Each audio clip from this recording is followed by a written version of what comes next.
The Senate will come to order, and the chaplain, Dr. Barry Black, will lead the Senate in prayer.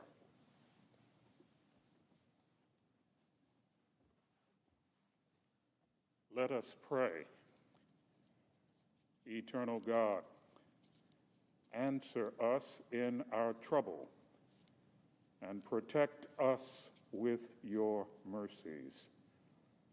We celebrate your triumphs in our history, believing that victory belongs to you alone. Lord, we have relied on you since the birth of this nation, and you will always be our God. We have trusted in your power through the seasons of our lives, so do not abandon us. Lord, when our lawmakers stumble and fall,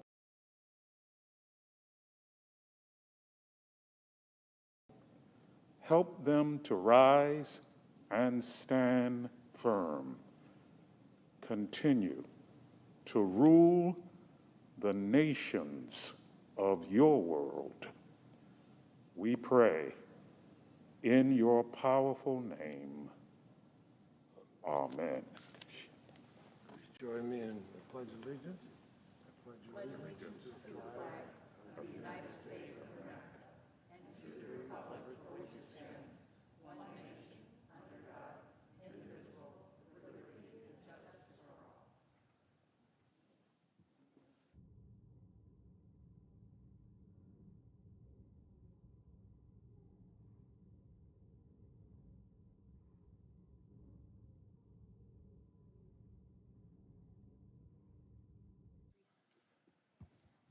Under the previous order, the leadership time is reserved and morning business is closed.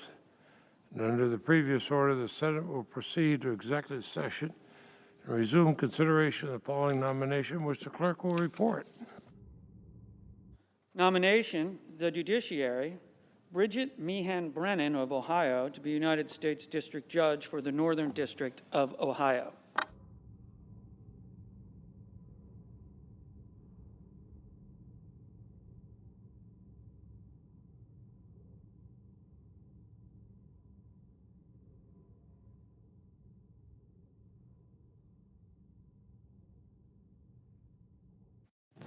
Mr. President, The Senator from Hawaii. I note the absence of quorum.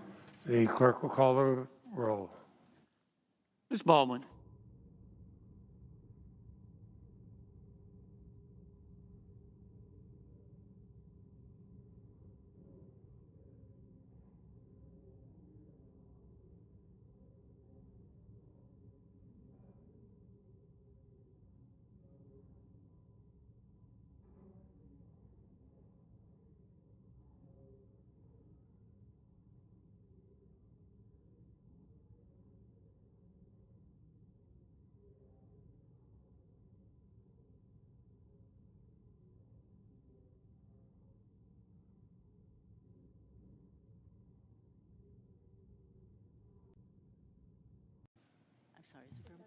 Senator from Vermont, excuse me. Madam President, I ask consent to call the quorum be dispensed with. Without objection. Madam President, I couldn't help but think today the distinguished presiding officer and I both had the opportunity to be prosecutors. And I thought as a prosecutor, as I listened to what a former president, Donald Trump, said, I listened to it with horror and disbelief, especially when I saw it on television. He's obviously reading his words off a teleprompter and knew exactly what he was saying. He basically said if he was reelected, he'd be inclined to have presidential pardons for the people who stormed the United States Capitol a year ago, January 6th. The people who came in here as insurrectionists, the people who came in here doing enormous damage and injuries, the people that caused many to die. The people who set up a gallows outside the Capitol with a noose on it, with Vice President Pence's name in it, saying that if he's not willing to ignore the law and suddenly give the presidency to Donald Trump, a man who had lost it by millions of votes, this is what he deserved, this gallows. It is the sort of thing, if you saw it in a B-rated horror movie, you would say, this is so unbelievable, but here it was real. And you had people committing terrible crimes, destruction of property, injuries of people, trying to kill, and eventually did, police officers. I remember that day, as I'm sure the presiding officer did, because we were all on the floor of the Senate as the vice president was rushed off the podium where the presiding officer is right now, and where I opened the U.S. Senate just minutes ago. And then, wondering what was going on, we suddenly saw several other plainclothes police officers come in here, but then one in uniform carrying a submachine gun with a vest that said police. And we were told we had to leave and go to a safe room, and we were escorted out by armed police officers. We had some who, if it wasn't for the brave operation of these officers, we had members in both parties who could have been victims of the mob. And just minutes after we were escorted from here, this place was stormed by some who thought it was the House of Representatives. I mean, they just obviously been inspired to come up here and storm the Capitol. They wanted the election turned over at the request of Donald Trump to give it to him even though he had lost. And I thought, I never thought I'd see something like this. I remember when I was a young law student at Georgetown Law School, I'd come up here and sit in the gallery and watch this place, this body, and see both Republicans and Democrats debating everything from civil rights to voting rights to routine matters. I thought, what a place to be. These extraordinary senators from both parties from all over the country speaking about the laws and the Constitution of our country.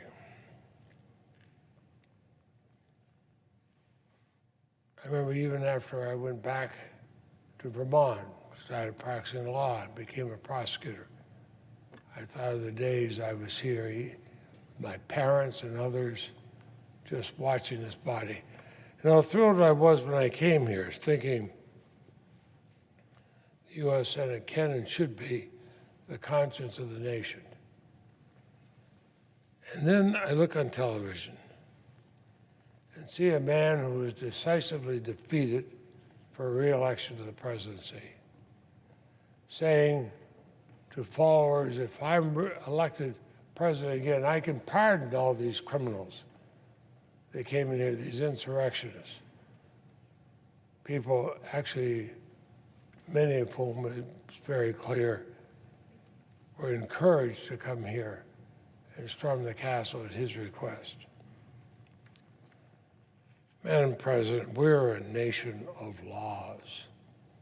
We're not a nation of individuals, we're a nation of laws. And we survive as a nation and we excel as a nation if we follow the law, if all of us do. On the Senate floor, we can debate both parties, we can disagree on things, and we do often. I think we all believe in the fact that once the law is passed, you must follow it. When I was a prosecutor, I felt if somebody broke the law, there were consequences for it. I cannot imagine what it would have been like as a young prosecutor if I heard somebody running for high office in my state, in this case governor, who said, Go ahead and break every law you can to help me get elected, because I'll pardon you as soon as I get in there. I think I'd be before a grand jury pretty quickly talking about that candidate. And yet that's what we see. I mean, how can anybody be so blinded to what this nation is that they'll ignore what this nation is? How can anybody be so blinded to the laws of this country that they can ignore those laws? How can anybody be so blinded to our Constitution they can ask people to violate the Constitution, commit crimes in my name, and don't worry, I'll take care of you. I'll make sure you're pardoned. Madam President, this country's got to get back, Republicans and Democrats alike, believing in the rule of law. Disagree if we want, disagree at the ballot box, but follow the law and stop giving the impression to the rest of the world that we're some kind of a pending dictatorship where the law and the Constitution are set aside to the whim of whomever is elected. I'll speak more on this another time, Madam President. I know the distinguished presiding officer has spoken out on this matter before. I greatly admire what she has said, and I will continue to speak out. With that, Madam President, I suggest the absence of a quorum. Clerk will call the roll. Ms. Baldwin.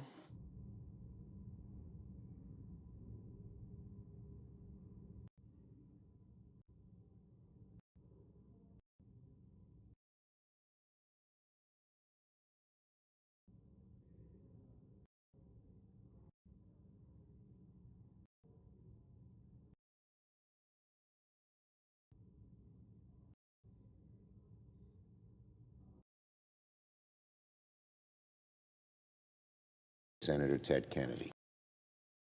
Of justice, that mark and then some.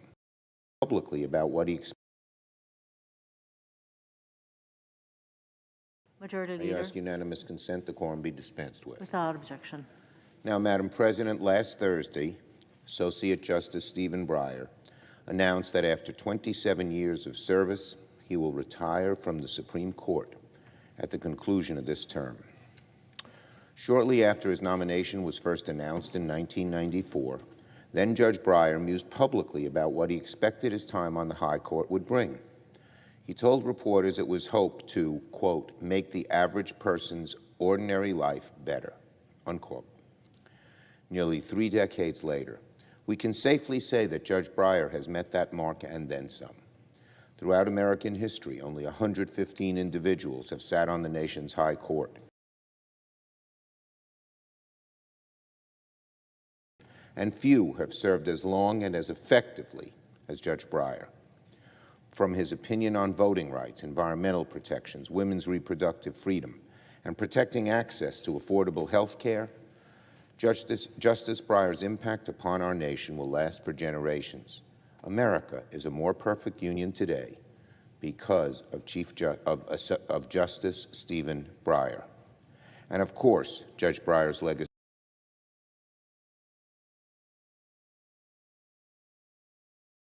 of service extends beyond even his remarkable time on the Supreme Court. For 13 years, he also sat on the U.S. Court of Appeals for the First Circuit. Before that, he served for 8 years as a member of the Army Reserves. And of course, members of this chamber cannot forget that he was once part of the Senate itself, serving as an aide on the Judiciary Committee in the 70s, where he worked closely with our dear friend, the late Senator Ted Kennedy. At every step of the way, he remained his essential self, decent, brilliant, and dedicated to our democracy. Now, with his new vacancy on the court, President Biden will have an opportunity to make history by nominating the first ever black woman to serve on the Supreme Court. I am confident that the President will select an outstanding individual to fill Justice Breyer's seat, and we intend to move quickly on our constitutional duty to act on his nominee when announced. I can assure all senators that the Senate will have a fair process that moves quickly so we can confirm President Biden's nominee to fill Justice Breyer's seat as soon as possible. Today, the members of this chamber say thank you to Justice Breyer for his lifetime of public service. Now, Madam President, as our country continues to recover from the darkest days of the COVID-19 pandemic, last week we received a remarkable bit of news. The U.S. economy grew 5.7%, 5.7% in 2021. Let me say it again. Last year, the U.S. economy grew by 5.7%, the largest single-year growth rate in about 40 years. Last year's economic growth did not happen on its own. Faced with a historic crisis, Democrats took unprecedented steps in 2021 to give American families and businesses the support they needed to make ends meet and stay healthy. And though we have more work to do to lower costs and expand opportunity, we are undeniably better off today than we were a year ago when we first took office. It is frightening when we first took office as a majority Senate. It is frightening to merely remember how bad things were at the start of 2021. We were entering the very worst of the pandemic. The economy had its worst year since World War II, and 11 million people were out of work. More than 3,000 Americans were dying each day from COVID-19. But Democrats responded by passing the American Rescue Plan 2 months into the president's term. We later passed a historic infrastructure package that's putting people to work fixing our roads and our bridges and our highways. And thanks to the heroism of health workers, the leadership of the Biden administration, and action taken by congressional Democrats, over 200 million Americans have now been vaccinated. Because of these steps that Democrats took last year, unemployment has plummeted faster than many forecasts predicted a year ago to below 4%. The economy added the largest number of manufacturing jobs in 3 decades, and as wages keep climbing, layoffs are near record lows. Madam President, make no mistake, this economy is in the midst of a historic turnaround, thanks in large part to swift action by Democrats in the Congress and in the White House.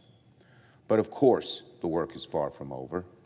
We must keep working to lower costs for American families. We need to help businesses struggling with strained supply chains, particularly the chip shortage, affecting everything from auto manufacturing to household appliances. And workers need protections to ensure they share in our continued economic recovery. That's why Congress must keep working on legislation like the U.S. Innovation and Competition Act, which the Senate passed last year with strong bipartisan support. This week, the House will hold a vote to pass their counterpart to this bill, the America Competes Act. I'm glad the House is taking this important step in the right direction. And when the America Competes Act passes, the House and Senate can begin the bicameral process of resolving the differences in each bill and send a final product to the President's desk. With historic investments in science, technology, and American manufacturing, the policies of USICA represent the boldest steps in decades to secure America's economic future. By bringing manufacturing back to the U.S. from overseas, it would strengthen domestic supply chains, help address our country's dangerous semiconductor shortage that has driven up prices in everything from cars to microwaves. All this would not only relieve rising costs by making us less reliant on foreign manufacturing, it would also advance our national security. This legislation would help fix our country's dangerous semiconductor shortage that has driven prices up in everything from cars to microwaves by strengthening domestic supply chains and by increasing production. It would not only relieve rising costs, it would also advance our national security. For months, I've spoken with both my Republican and Democratic colleagues about finding a way to get this bill to the President's desk. Now, I am glad that the House will take action later this week on their version of this legislation, And I look forward to working through this bill so that President Biden can finally sign this landmark manufacturing and innovation bill into law. Now, on other Senate business. Madam President, over the next few weeks, there are other crucial priorities that the Senate must also attend to. As we return to this work period, discussions among Senate Democrats on BBB will continue. We'll also work on nominations. At the end of the last work period, I filed cloture on 20 nominees to serve in both the Biden administration and on our federal courts. Later today, we'll hold a cloture vote on the first of these nominees, Ms. Bridget Brennan, to serve as a district judge for the Northern District of Ohio. And over the course of this week, we will work to get these men and women confirmed as quickly as possible. Among the 20 individuals I filed cloture on include one nominee for the U.S. Court of Appeals, several federal district judges, several judges to serve in Washington, D.C.'s Superior Court, the nominee to serve as U.S. Ambassador to Germany, and many other highly qualified men and women to serve in the Department of Defense, the Export-Import Bank, and the U.S. International Development Finance Corporation. We're going to work until we confirm all of these crucial nominees, and I look forward to working in good faith with the other side to get them done. Finally, Madam President, in this work period, the Senate will also work on the vital task of passing an omnibus package to fund the federal government, prevent a shutdown, and make sure the federal government is well equipped to serve the American people. I will sit down with a number of Democratic appropriators tomorrow to discuss the state of negotiations, and I want to thank all the appropriators for their hard work in bringing a funding package together. We're going to work day and night to bring a funding package together, avoid a shutdown, and make sure Congress fulfills this basic duty to the American people. I yield the floor and note the absence of a quorum. Clerk will call the roll. Ms. Baldwin.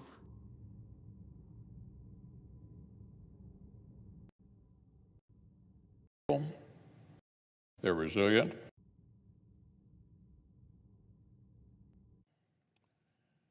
Madam President, Republican leader. I ask consent that further proceedings on the quorum call be dispensed with. Without objection. Senators spent last week in our home states. We got to hear firsthand updates about the real issues facing real families that we all represent. I was especially glad to return to Western Kentucky to keep working on our recovery from the catastrophic tornadoes that hammered our state in mid-December. Kentuckians are tough, they're resilient, but many are still reeling from the impact of these storms. They've lost homes, businesses, even loved ones. I spent last week meeting with local leaders, small business owners, and Kentuckians in the hardest hit areas. We talked about our work here in Washington and the help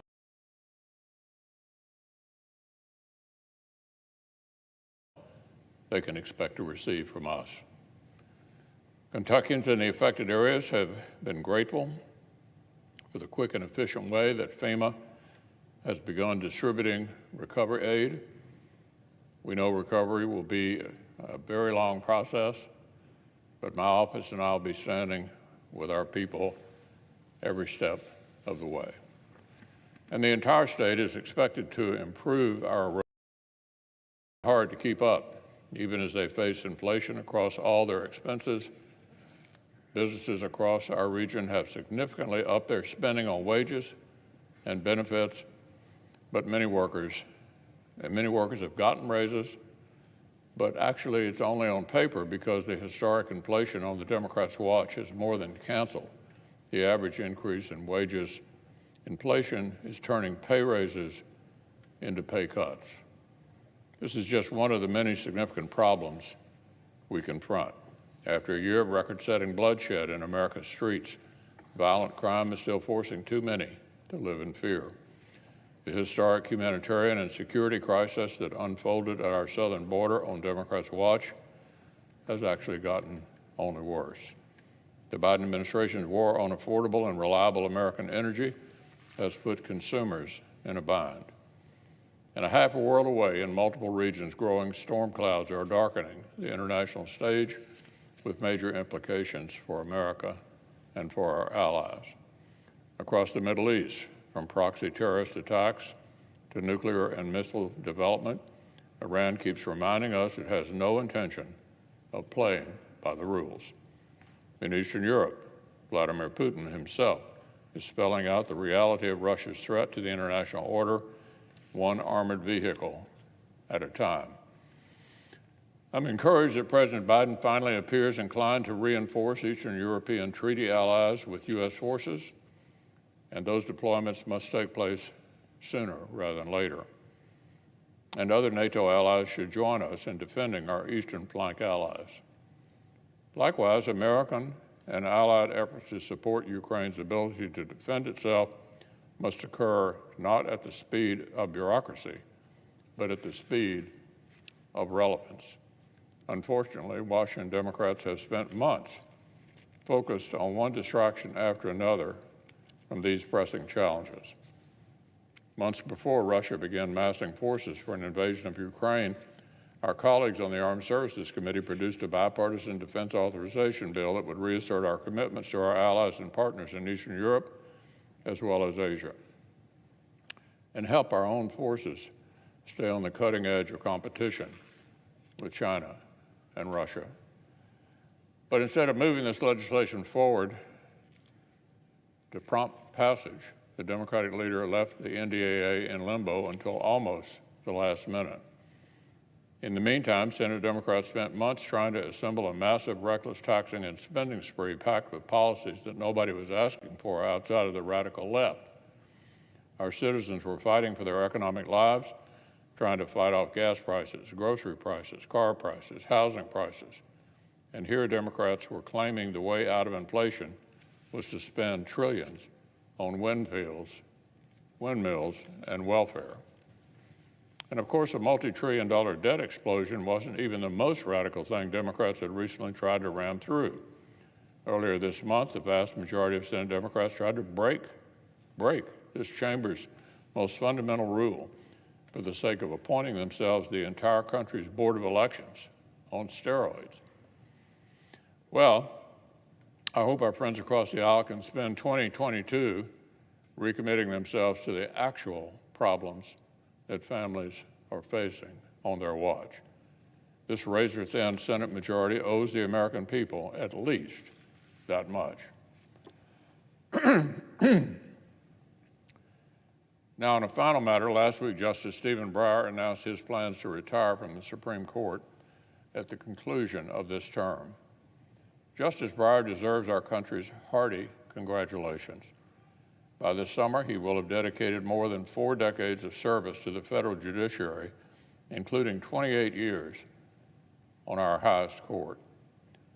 During this time, the justice has won respect and admiration from across the legal profession. One does not have to agree with the substance of Justice Breyer's legal philosophy or the conclusions he has reached in many cases to appreciate the service he has rendered to the court and to our country. He is universally regarded as a careful and committed jurist. He is a top-shelf legal expert and intellectual heavyweight.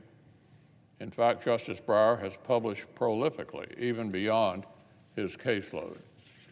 Over the decades, the justice has spent many hundreds of published pages transparently laying out his legal philosophy and thinking through scholarly questions in public view. Most of all, I admire Justice Breyer's staunch defense of the institution of the Supreme Court itself in the face of increasingly reckless rhetoric from loud voices on the political left who'd like to consider themselves intellectually aligned with Justice Breyer. The justice proved that, in fact, they are not. He has been a loud and consistent opponent of disastrous ideas such as modern Democrats' partisan court-packing proposals that would destroy public trust and deal a permanent blow to the rule of law. So my warm best wishes are with Justice Breyer, his wife Joanna, and the Breyer family as the justice concludes his term and his truly remarkable tenure. Naturally, the country's focus now turns to the next chapter for the court, which President Biden and the Senate will author together. For now, Madam President, I'll simply note a basic fact. President Biden was elected on the specific promise to govern from the middle, steward our governing institutions, and unite a divided country. Underscoring that point, the American people handed President Biden a dead-even Senate, 50-50. I suggest that President Biden bear this in mind as he considers whom to nominate to our highest court. The American people deserve a nominee who has demonstrated reverence for the written text of our laws and our great Constitution.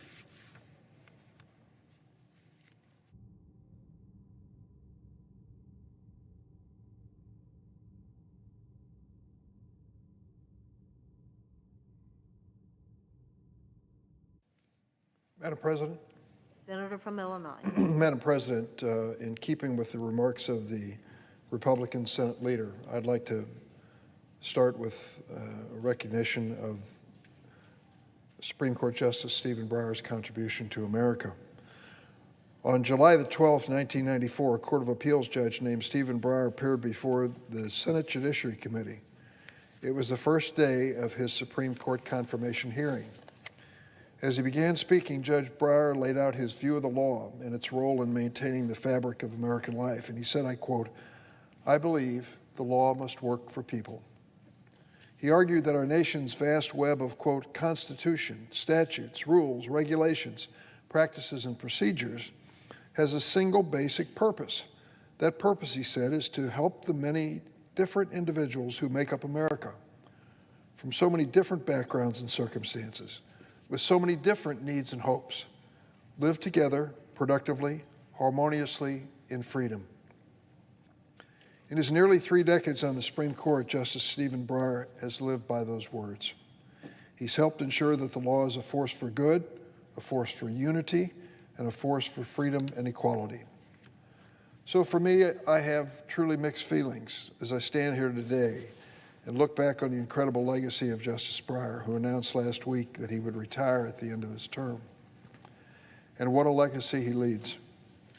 Born in San Francisco, Stephen Breyer attended Stanford and Harvard Law, and just 3 years after graduating from Harvard, he returned to the school as a professor, a role in which he inspired a generation of jurists, public servants. He held a few other occupations as well, served our country as a corporal in the United States Army and in the Army Reserve. He was a clerk for Supreme Court Justice Arthur Goldberg, a member of the Watergate Special Prosecutor's Office, and chief counsel to the Senate Judiciary Committee, which I'm honored to chair. From there, he was appointed to the U.S. Court of Appeals for the First Circuit, where he served for nearly 14 years before his confirmation to the United States Supreme Court. And I might add, for the record, his vote on confirmation to the court was 89-7. It was a remarkable showing of strength and support for a man whose politics were very clear, as he'd served with Chairman Ted Kennedy and the Senate Judiciary Committee as his lead counsel for many years. Justice Breyer's record when he came to the Supreme Court was nothing short of awe-inspiring. From voting rights to women's reproductive freedom, from criminal justice to consumer protection, from campaign finance to immigration, Justice Breyer's voice has been powerful, pragmatic, thoughtful, and enduring, whether in the majority or in dissent. Consider, for instance, Justice Breyer's dissenting opinion in the 1995 case, United States versus Lopez. In that case, the court's conservative majority overturned the Gun-Free School Zones Act, finding that the statute exceeded Congress's power under the Commerce Clause, a clear departure from existing standing precedent. In his dissent, Justice Breyer melded sound constitutional interpretation with his signature pragmatism. Citing the facts in the law, he methodically explained how the widespread problems caused by gun violence in and around schools clearly affected and threatened commerce. He concluded, I quote, holding that the particular statute before us fails within the commerce power would not expand the scope of the clause. Rather, it would simply apply pre-existing law to changing economic circumstances. It would recognize that in today's economic world, gun-related violence near the classroom makes a significant difference in our economic as well as our social well-being. That was one of the many opinions that captured Breyer's vision of the law as a force for productivity, for harmony, and for well-being of the American people. Fast forward 20 years. The case was Glossop versus Gross. In that case, they challenged a form of lethal injection as violating the Eighth Amendment's ban on cruel and unusual punishment. The court's conservative majority rejected the challenge. But once again, Justice Stephen Breyer responded with conscience and clarity. With his keen analysis and pragmatic reasoning, he explained the constitutional infirmities of the death penalty. He wrote, and I quote, "Nearly 40 years ago, this court upheld the death penalty under statutes that in the court's view contained safeguards sufficient to ensure the penalty would be applied reliably, not arbitrarily. The circumstances and evidence of the death penalty's application have changed radically since then. Given those changes, I believe that it's now time to reopen the question." Just let me say parenthetically, Madam President, it's interesting for me to note how many Supreme Court justices, late in their term, facing retirement or nearing it, reflected on the death penalty. Justice Blackmun was another. And it says to me that these cases that they decided, once with a facile eye toward consistency, weighed on their consciences. And they came to conclude that the death penalty truly needed to be questioned under our constitutional values. Justice Breyer in that case recognized that in our system of justice, punishment must not only be firm, but fair. During his 28 years on the court, Stephen Breyer has been a stalwart defender of America's constitutional rights. As I mentioned, years before he was confirmed to the Supreme Court, Justice Breyer sat on the Court of Appeals for the First Circuit, located in Boston. Today, on the banks of the Boston Harbor stands a building that reflects his lifetime of service, the John Joseph Moakley United States Courthouse. Let me add, I knew Joe Moakley. He was my colleague and friend in the House. Then Judge Breyer helped design that courthouse, and he still keeps an office there. The building features a curved glass wall stretching across tens of thousands of feet, so passersby can peer into the courthouse during the day. It's designed to provide a clear view into the administration of justice. Engraved on the wall of the building are the names of the workers who had a hand in building it. Alongside the names of bricklayers and carpenters is etched in equal standing the name Stephen Breyer. Those two principles reflected in the building, transparency and equality, have in many ways defined Stephen Breyer's legal philosophy and his contribution to America. He understands our system of justice is stronger when the American people understand how the law works and when the law works for them. Now we must carry that tradition forward. Soon, President Biden will announce his selection for Justice Breyer's successor to the Supreme Court. Big shoes to fill. But I have no doubt that President Biden will select a jurist who parallels Justice Breyer in intellect, ability, and dedication to public service. With his retirement, we have an opportunity to confirm another outstanding justice, one who will indeed champion the freedoms and liberties we hold so dear, one who will also remain faithful to the rule of law, and who will approach her work on the court with the same thoughtful dedication displayed by Justice Breyer. We don't yet know who the nominee will be, but here's what we do know. No matter the nominee, we will undertake a process in the Senate Judiciary Committee that is both fair and timely. This process will afford senators an opportunity to review the nominee's record and question the nominee thoroughly, while at the same time ensuring the nominee is treated respectfully and receives a prompt confirmation vote. We owe that not just to this nominee, but to the American people. Let me close by returning to Justice Breyer's opening statement before the Judiciary Committee, July 12, 1994. America was watching when Justice Breyer said, "You are now considering my appointment to the United States Supreme Court. That court works within a grand tradition that is made meaningful in practice that guarantees a fairness and freedom that the Constitution provides." He said, "I promise you, and I promise the American people, if I'm confirmed to be a member of the court, I will try to be worthy of that great tradition." There is no doubt in my mind, or in the mind of any objective analyst, Stephen Breyer has proven himself worthy of that great tradition.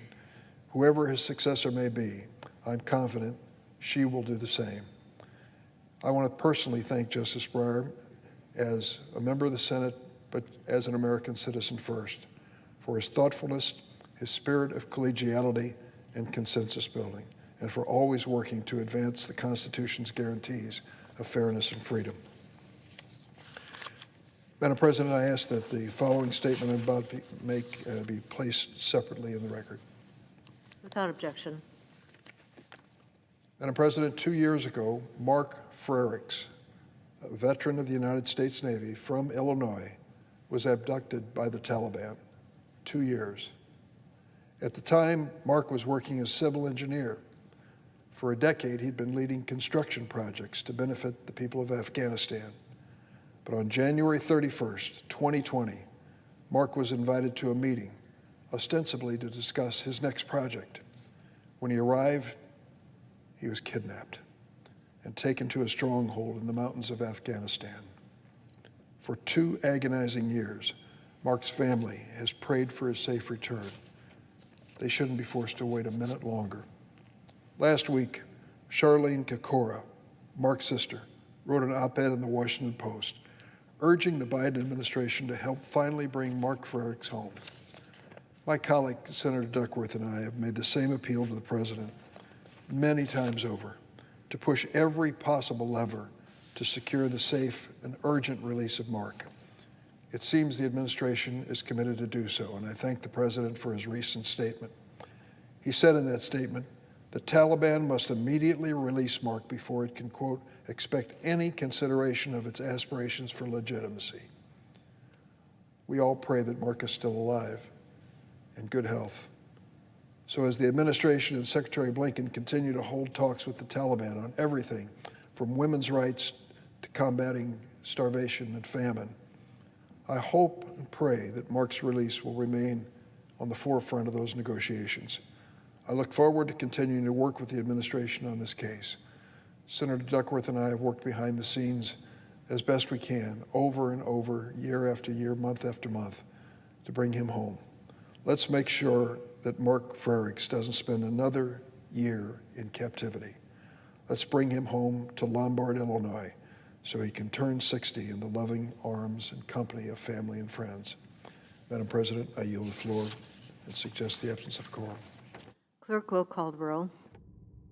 Ms. Baldwin.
Brennan's the current acting U.S. It's an honor to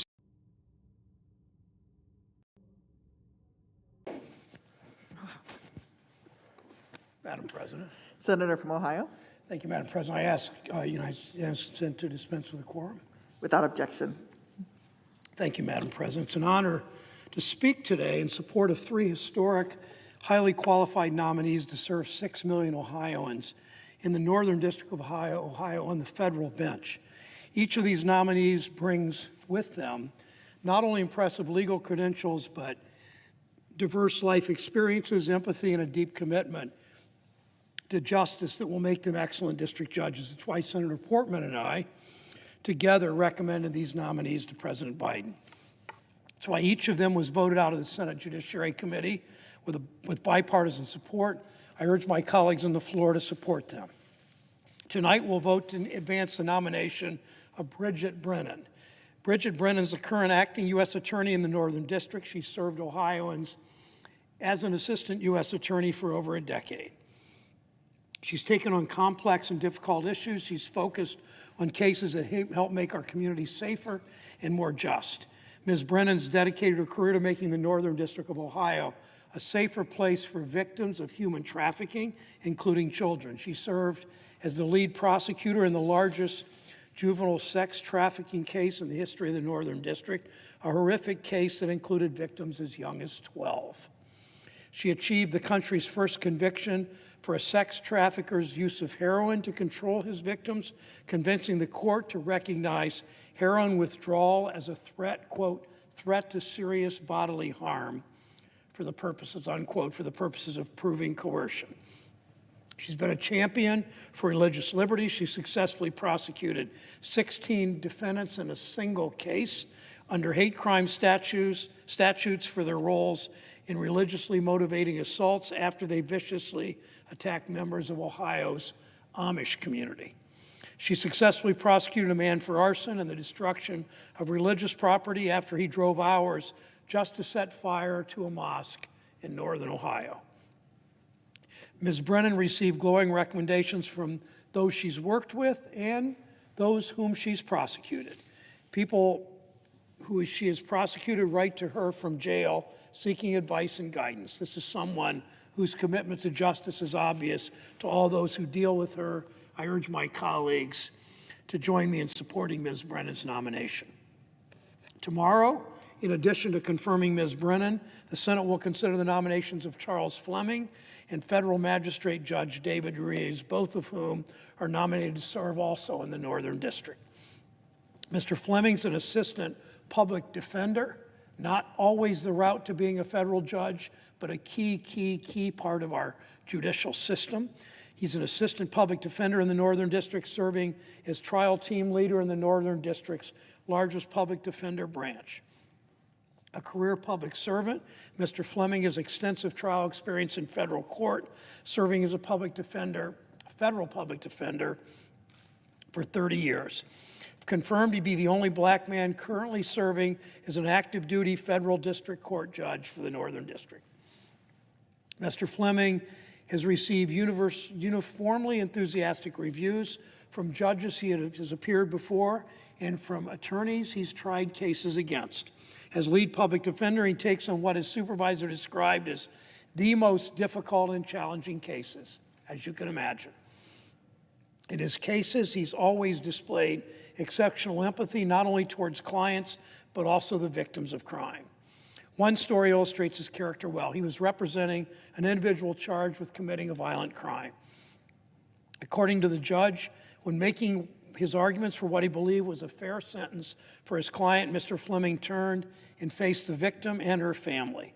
The judge said Mr. Fleming didn't alter his arguments, but he wanted to accord the victim and her family the dignity of hearing directly from him, the public defender. That's the kind of empathy and respect we need on the bench. I urge my colleagues to join me in supporting his nomination.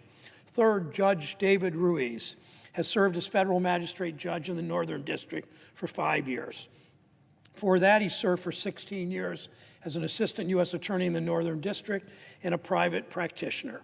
As an assistant U.S. attorney in private practice, he took on a wide spectrum of cases. Those who worked with him praised his temperament and his intellect and described him as unflappable. However, perhaps Judge Ruiz's most powerful endorsement came from the judges already seated in the Northern District who selected him to serve as one of their magistrate judges.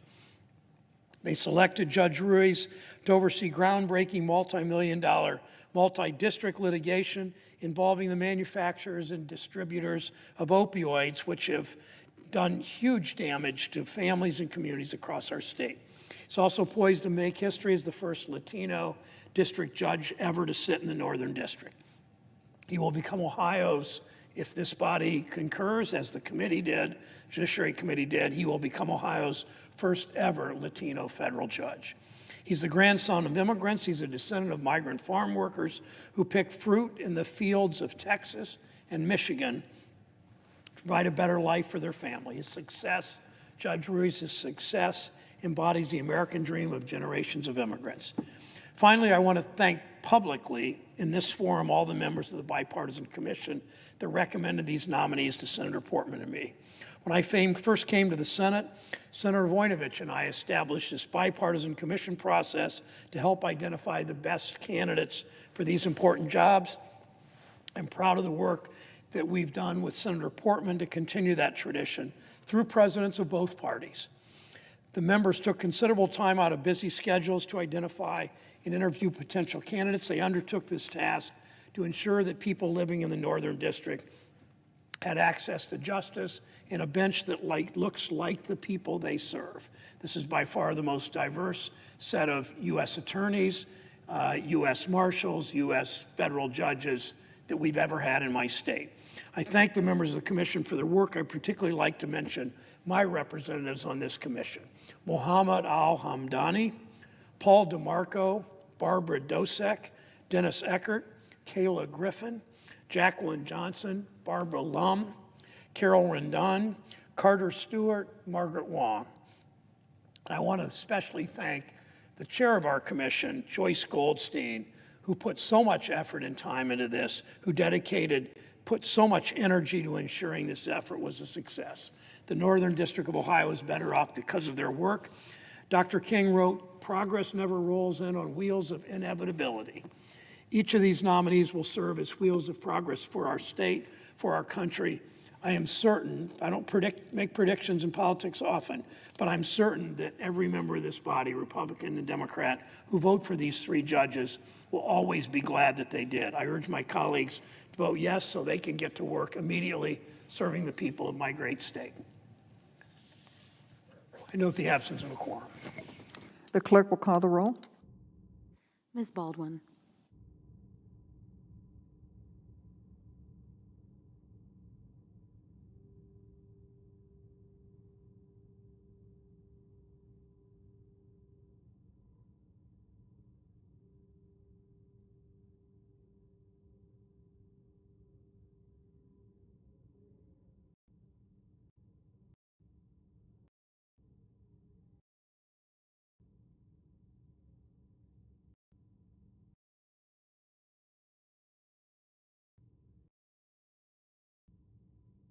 Partisan consensus, single decision judicial system.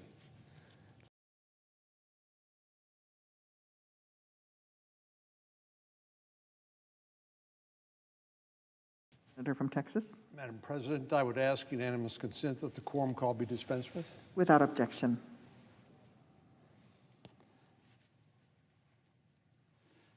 Madam President, last week when the Senate was in recess, Justice Stephen Breyer announced he will soon retire from the United States Supreme Court. I want to first thank Justice Breyer for his service, more than 4 decades on including nearly 3 decades on the Supreme Court itself. Though I have disagreed with his rulings from time to time, I maintain deep respect for Justice Breyer's commitment to the rule of law and the integrity of our judicial system. Last year, when some of our Democratic colleagues renewed their threats to expand the Supreme Court and pack it with partisans, Justice Breyer, to his credit, spoke up. He echoed the comments of the late Ruth Bader Ginsburg and warned about the potentially dangerous consequences of Democrats' court-packing threats. As I said, I have great respect for Justice Breyer's defense of the court and for the rule of law, and protecting the court as an institution, especially at a moment when sound, principled leadership was needed. Once again, I want to thank Justice Breyer for his service and wish him a well-deserved retirement. But, Mr. President, all eyes are now on the White House as we await news of President Biden's nominee to succeed Justice Breyer. Though this is the president's first opportunity to nominate a Supreme Court justice, he's standing at a very familiar fork in the road, outlining two separate and distinct paths. One of those paths involves convention and virtuous leadership. President Biden could select an individual whose stellar credentials and experience are matched by a deep respect for the rule of law and the Constitution. He could nominate someone who agrees that Supreme Court justices are meant to act as umpires, not as players in the game. They're supposed to call balls and strikes, not to help their preferred team score runs. Of course, there is another path, one that was cleared and paved by the radical left.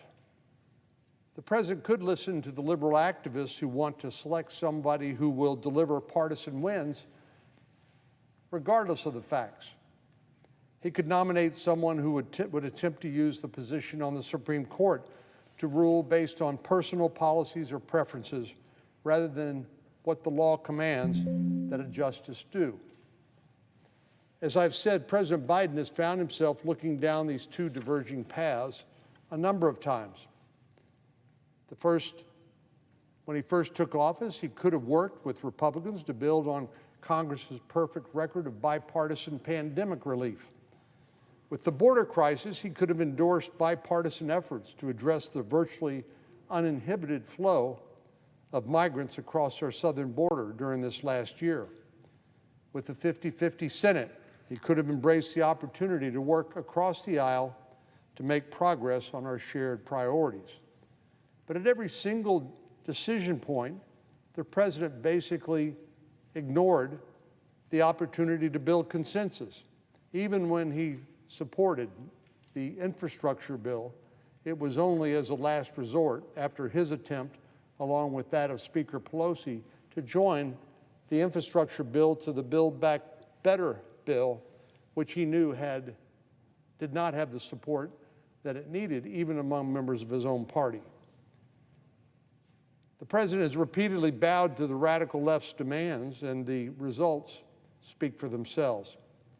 Last spring, the American people were stuck with a nearly $2 trillion bill for unnecessary partisan spending. Illegal border crossings remain at historic highs, with more than 2 million apprehensions since January last year when he took office. Many of our Democratic colleagues abandoned their long-standing support for the filibuster or the bipartisan consensus-building requirement of our cloture rules and tried to blow up the foundation of the Senate in order to clear a path for even more partisan legislation.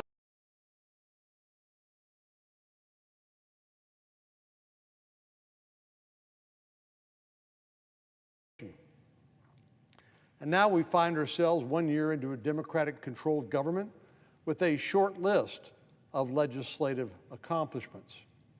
Time and time again, President Biden has abandoned bipartisanship and tradition in order to appease the progressive base in his political party, and the American people are the ones who have suffered the consequences. Once again, I would hope he would remember his inspiring words at his inauguration on January the 20th, just about a year ago, where he called for a healing of the divisions in our country and working together in a shared desire to improve the quality of life for Americans and to make their place in the world one of leadership and peace.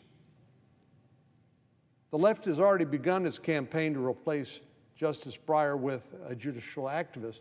In fact, the very fact that Justice Breyer decided to retire is an indication that the radical left is successful in browbeating a sitting Supreme Court justice into retiring rather than finishing his term of office. But clearly, these folks on the left don't want him to be succeeded by another principal jurist who evaluates cases based on the law and the facts. They want a partisan who will deliver sure political wins. Our nation does not need a radical ideologue serving on the highest court in the land. We all know that the Supreme Court is a third and co-equal branch of government. We also know that the role of a judge is far different from that of a legislator. Legislators are elected in order to represent their constituents and make public policy proposals that hopefully will become law, which will improve their lot in life and their future. A Supreme Court, or any judge for that matter, is not supposed to start with a desired result and work backward from there. The Supreme Court is not a substitute for working together to pass legislation in the executive branch with the sign-off, the legislative branch with the sign-off by the executive branch. The Supreme Court, or any court, is not a fail-safe that can be utilized to deliver particular results that can't be secured through the legislative process. Judges should not be legislators in black robes. They shouldn't advocate for any particular policy outcome or promote a specific agenda. Our democracy and the rule of law depends on justices embracing not personal politics, not personal beliefs, and not a preference for a particular result in a case. The key to our constitutional republic is a judge that calls balls and strikes, who decides each case based on the facts and the law. It's important because every time a judge acts as an activist and takes away an issue that should be decided by the political branches, he shrinks the capacity of the American people to make their own choices at the ballot box when they elect members of the legislature and executive branch. In fact, that's the reason why our Constitution gives judges lifetime tenure, so they will be insulated from politics, not so they can use that tenure in order to impose their political preferences without retribution by the voters. Conversely, those of us in Congress are precisely elected in political elections for policy purposes. And the fact is, we either listen to our constituents and are guided by their desires, or they hold the power to replace us and retire us at the ballot box. That's why our founders gave courts jurisdiction to apply and interpret the law, not to make the law up as they go along. We need dedicated public servants who follow the statutes passed by Congress and signed by the President into law, and the Constitution representing the fundamental law of the land. And we need judges to make decisions based on what that law says, not, again, on what their preferred outcome may be. So as the President approaches these two paths, I hope he will ignore the clamor on the left and make a choice that serves in the best interest of the American people, and send us a nominee who respects the law and the limited role of a judge in our political system, because a judge is not supposed to substitute his or her opinion for that of the elected representatives of the people. And surely the Constitution itself is the fundamental law of the land, and as Chief Justice Marshall said in Marbury versus Madison, the decisions of the court interpreting that Constitution are the last word. But what we need is what Chief Justice Roberts called humility. The judges understand their important but limited role under our form of government, not to supersede the policy judgments of the elected officials just because they can, because they are the last word. We need judges who will demonstrate that sort of humility, that understand that, yes, they have a tough and important job to do, but it is within certain guardrails and limitations about what that role should be. As the President looks down these two divergent paths, I hope he will ignore the clamor on the left and make a choice that serves the best interest of the American people. And he would do that by choosing a mainstream nominee. The President promised during his campaign to nominate an African-American woman to the Supreme Court, making that a historic first. As the President weighs his decision, I want to remind him and our Senate colleagues that diversity extends far beyond just gender and skin color. We need a diversity of education, background, and experience. For example, all of the current justices on the court, but one, were educated at Ivy League colleges and universities. In fact, when Justice Barrett was confirmed, she became the first sitting justice to attend a law school other than Harvard or Yale. It's true that the current justices largely hail from coastal metropolitan areas, and one-third of the sitting justices have previously served on the D.C. Circuit Court of Appeals. So I agree that diversity on the highest court in the land is a valuable asset, and I encourage the President to consider nominees that can bring unique experiences, education, viewpoints for all types to the Supreme Court, of all types to the Supreme Court. Whoever the President chooses will be evaluated based on their qualifications, experience, and ability to separate politics from the rule of law. That's the job of the Senate Judiciary Committee, on which I am proud to serve. I presume we would treat any nominee, regardless of ethnicity, race, or gender, exactly the same in extending to them a respectful and dignified process. Certainly no nominee is going to get points, so to speak, toward their confirmation vote because they are of a particular race, ethnicity, or gender. Each nominee will be thoroughly vetted and questioned, just as prior nominees have been. But unlike some of the mudslinging that we saw during the confirmation of Justice Kavanaugh, I expect this process to be fair and dignified.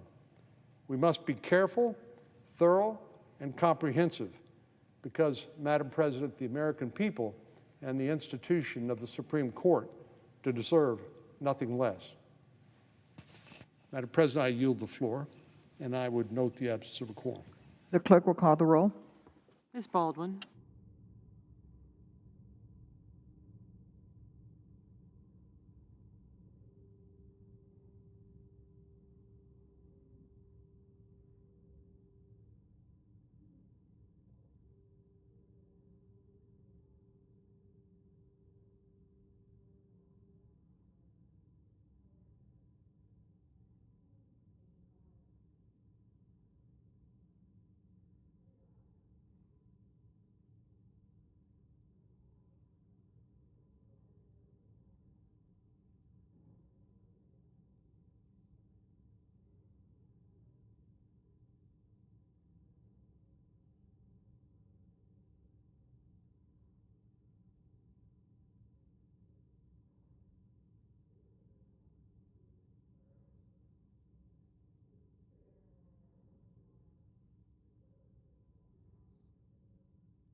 Senator from New York?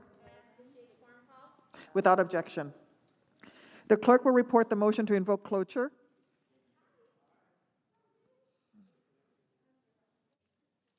Cloture motion.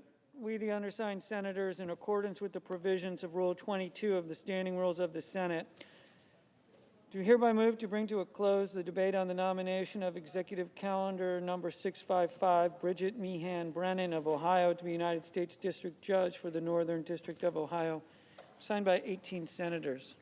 By unanimous consent, the mandatory quorum call has been waived. The question is it the sense of the Senate that debate on the nomination of Bridget Meehan Brennan of Ohio to be United States District Judge for the Northern District of Ohio shall be brought to a close? The yeas and nays are mandatory under the rule. The clerk will call the roll. Ms. Baldwin, Mr. Barrasso, Mr. Bennett, Mrs. Blackburn, Mr. Blumenthal, Mr. Blunt, Mr. Booker, Mr. Bozeman, Mr. Braun, Mr. Brown, Mr. Burr, Ms. Cantwell, Mrs. Capito.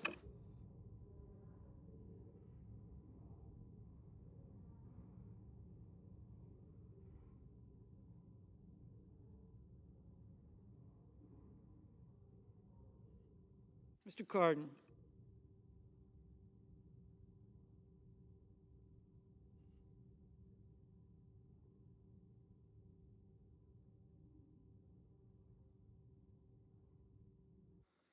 Mr. Carper.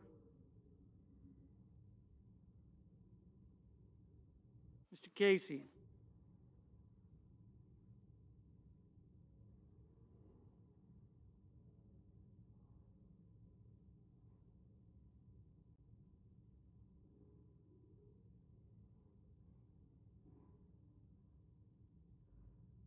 Mr. Cassidy.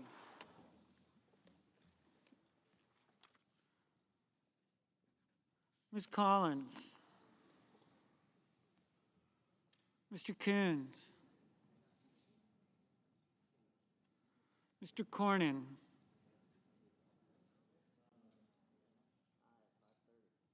Ms. Cortez Masto.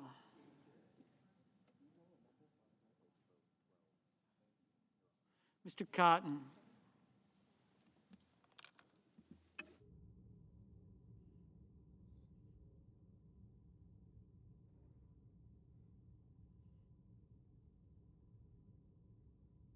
Mr. Kramer. Mr. Crapo.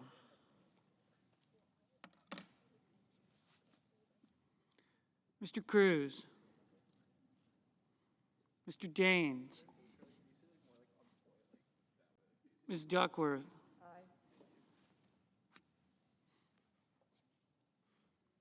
Mr. Durbin. Ms. Ernst. Mrs. Feinstein. Mrs. Fisher. Mrs. Gillibrand.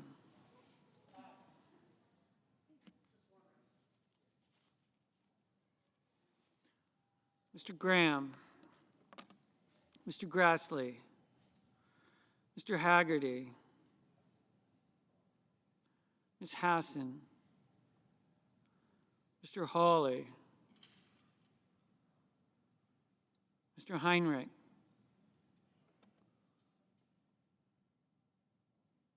Mr. Hickenlooper. Ms. Hirono.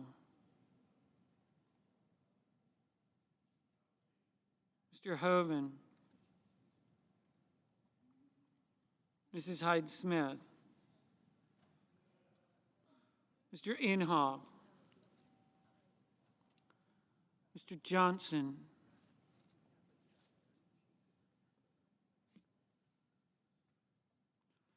Mr. Kane. Mr. Kelly.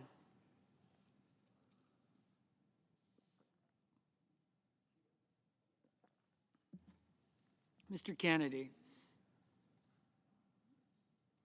Mr. King.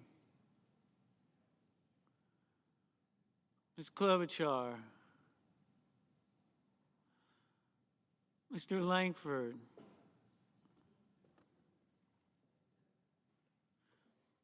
Mr. Leahy.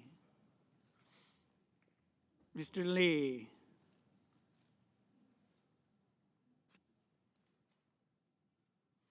Mr. Lujan. Ms. Lummis.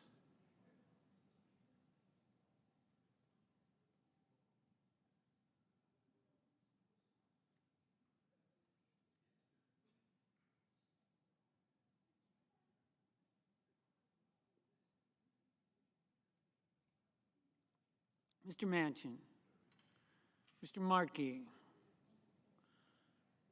Mr. Marshall, Mr. McConnell,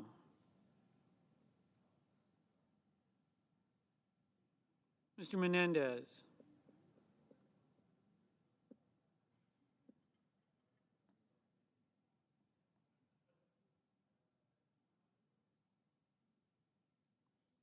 Mr. Merkley,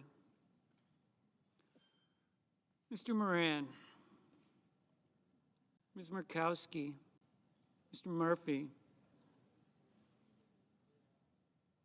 Mrs. Murray, Mr. Ossoff,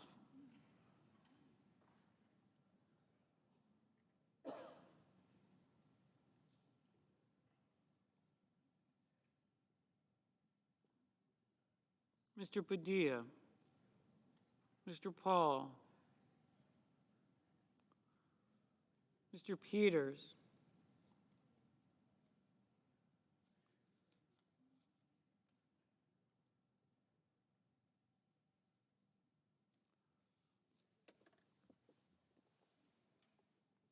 Mr. Portman, Mr. Reed, Mr. Resch, Mr. Romney,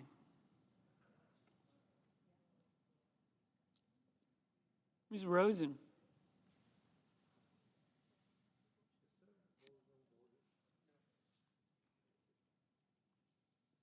Mr. Rounds, Mr. Rubio,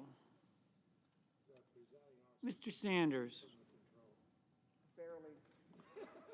Mr. Sass, It's these guys right here.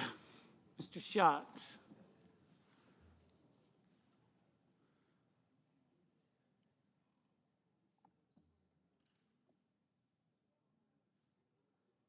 Mr. Schumer, Mr. Scott of Florida, Mr. Scott of South Carolina,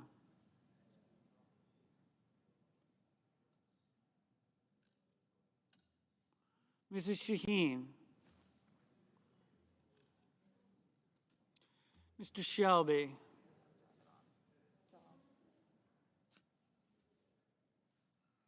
Ms. Sinema,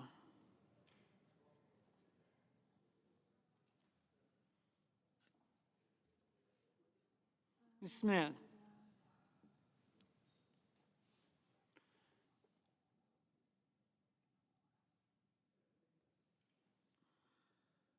Ms. Stabenow,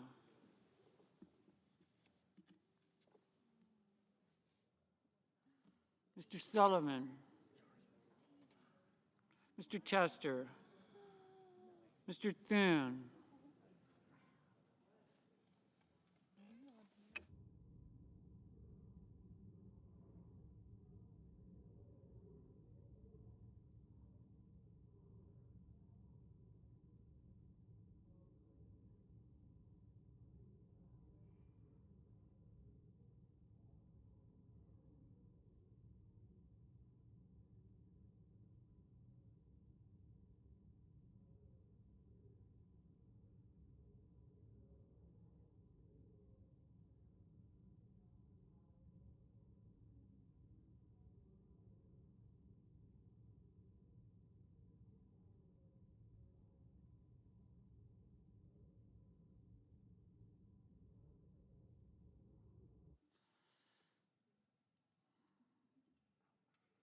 Mr. Sullivan, Mr. Tester, Mr. Thune, Mr. Tillis, Mr. Toomey,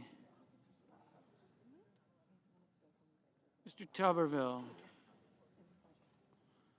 Mr. Van Hollen, Mr. Warner, Mr. Warnock, Ms. Warren, Mr. Whitehouse, Mr. Wicker, Mr. Wyden, Mr. Young.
Senators voting in the affirmative: Cantwell, Cardin, Carper, Collins, Duckworth, Feinstein, Gillibrand, Leahy, Menendez, Murray, Reed, Schatz, Smith, Tester, Van Hollen.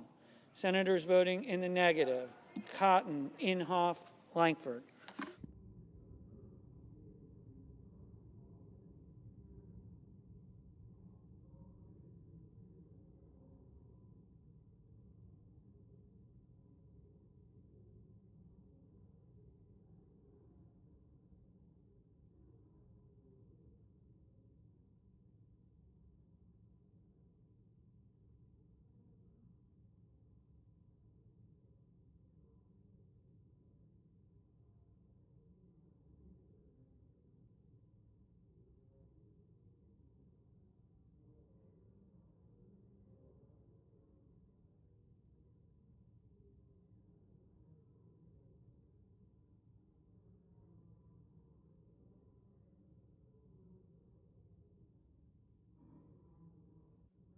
Mr. Burr, aye. Mrs. Blackburn, no.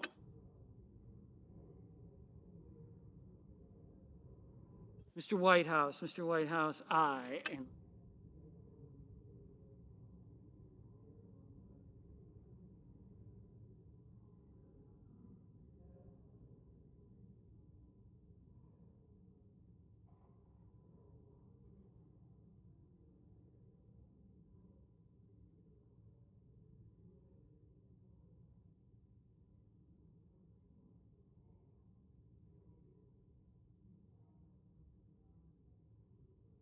Mrs.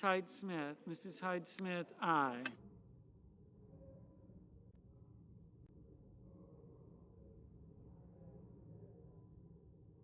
Miss Cinema, aye.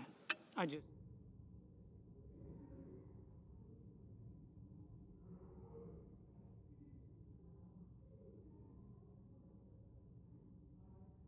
Mr. Wyden, aye.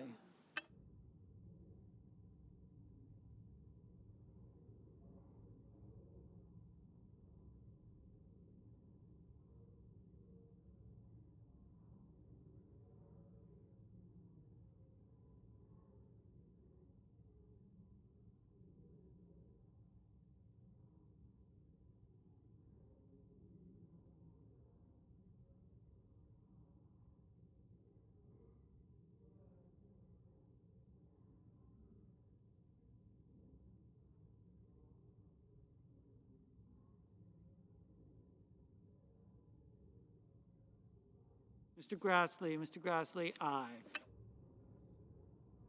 Mrs. Shaheen, aye.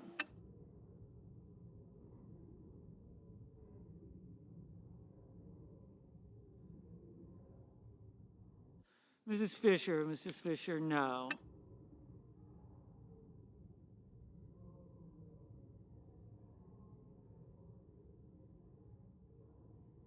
Mrs. Capito, aye. Mr. Blumenthal, aye. Mr. Crapo, no. Mr. Kane,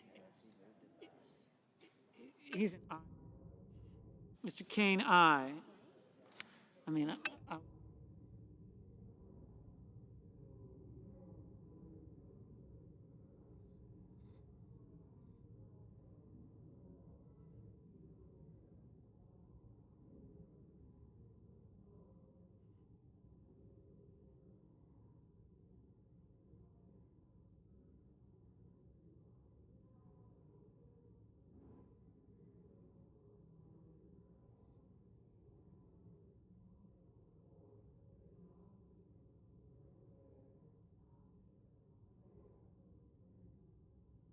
Mr. Scott of Florida, no.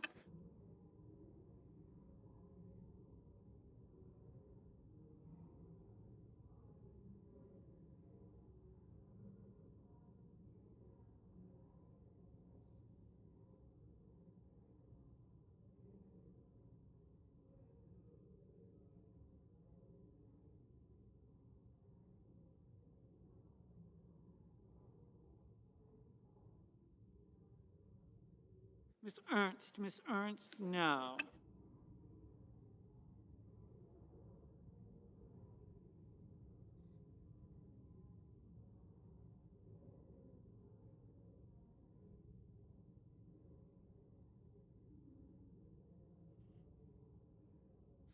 Mr. Cornyn, aye.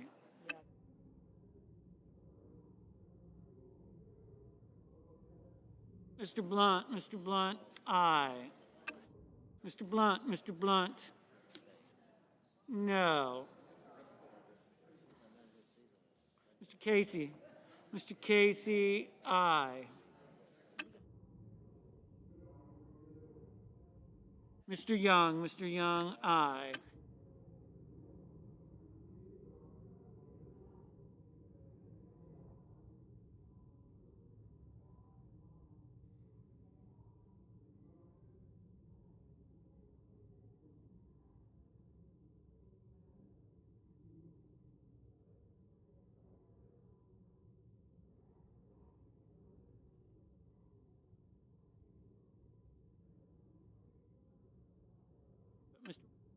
Mr. Warnock, aye.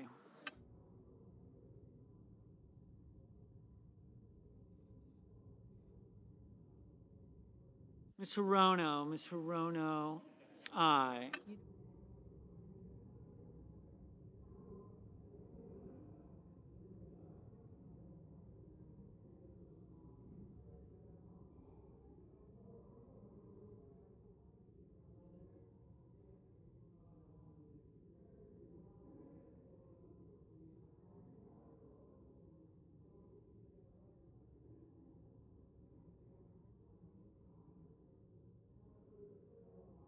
Mr. Brown, aye. Mr. Markey, aye.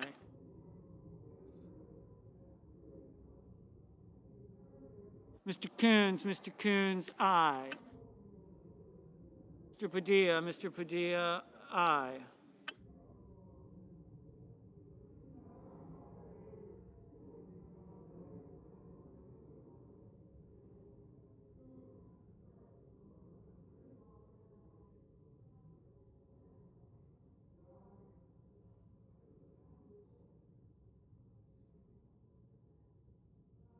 Mr. Bozeman, no.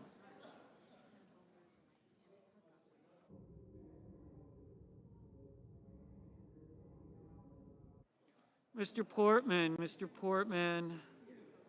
aye.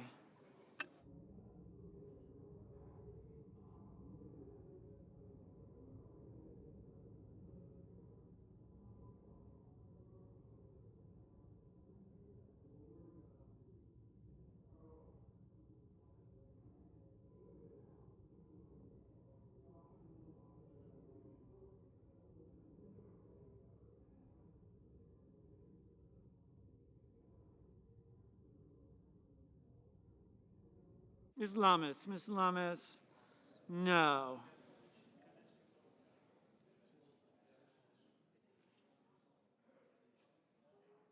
Mr. Tuberville, no. Mr. Murphy, aye.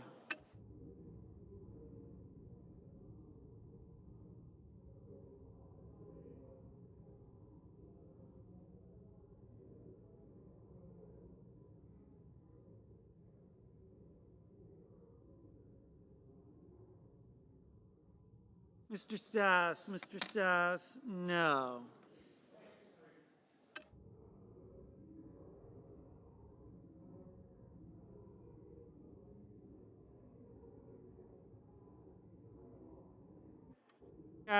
Mr. Cassidy, no.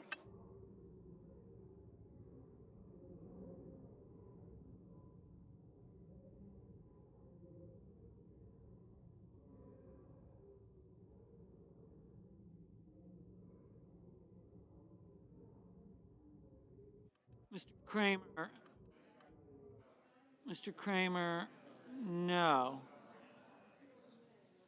Mr. Heinrich, aye.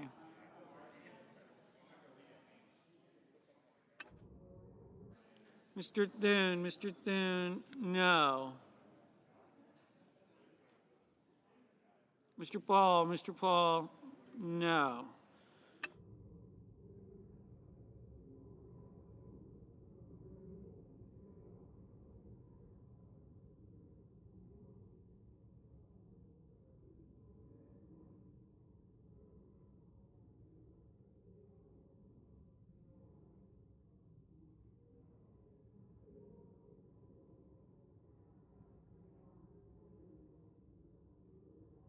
Ms. Housen, aye.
Mr. King, aye.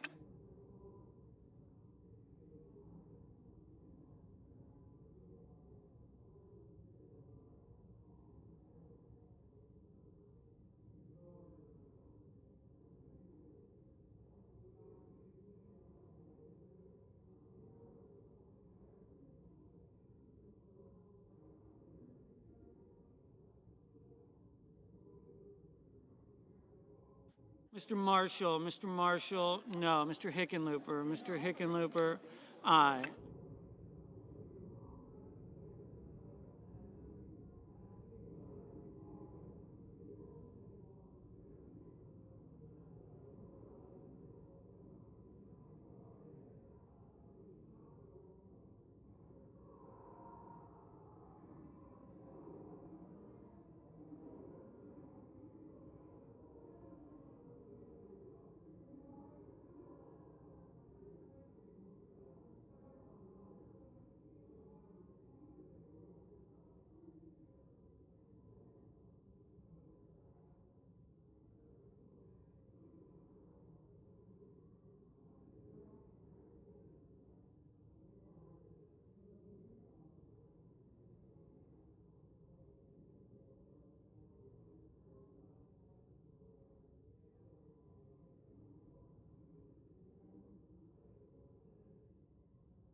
Mr.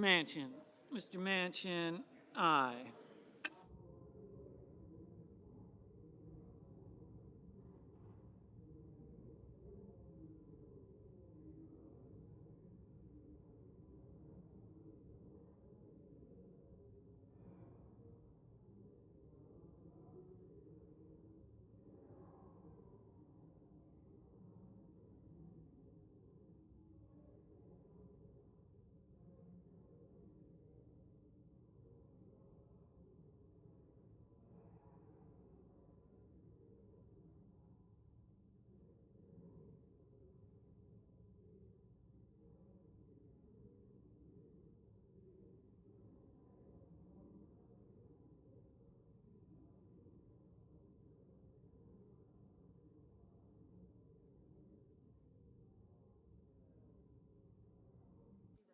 Mr. Bennett, aye.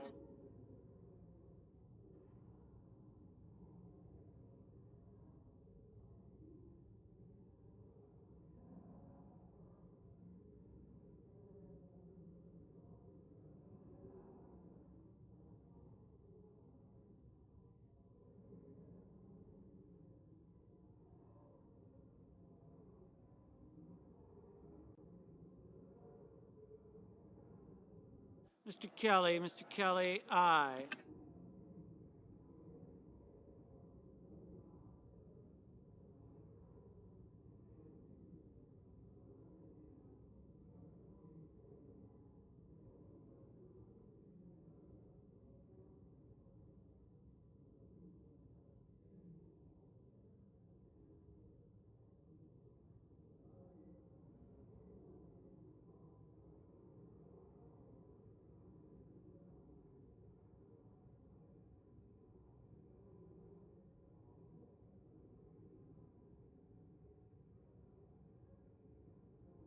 Mr. Scott of South Carolina, no.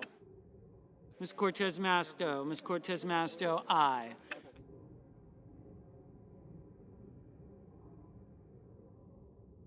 Mr. Warner, aye. Ms. Warren, aye.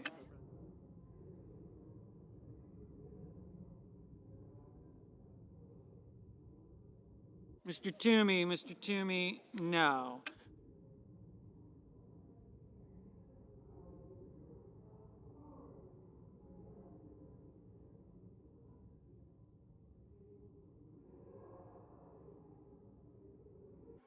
Mr. McConnell, aye.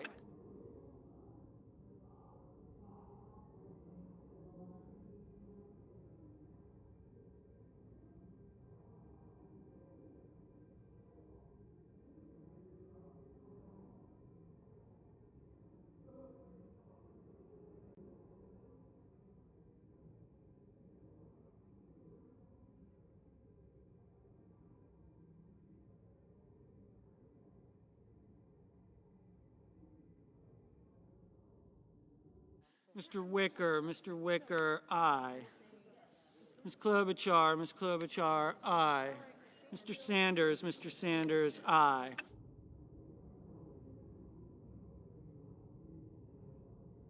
Ms. Stabenow, aye. Mr. Johnson, no. Mr. Daines, no.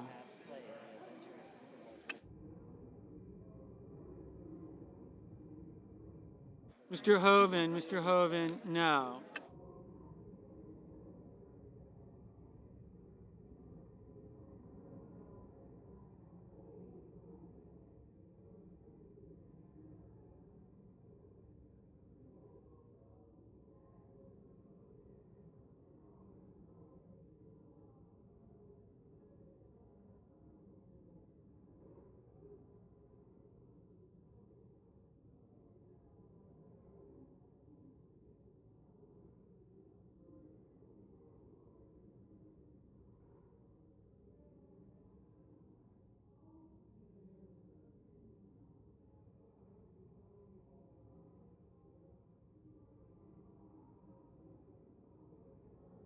Mr. Booker, aye.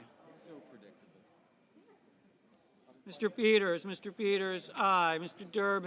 Durbin, aye. Ms. Baldwin, aye.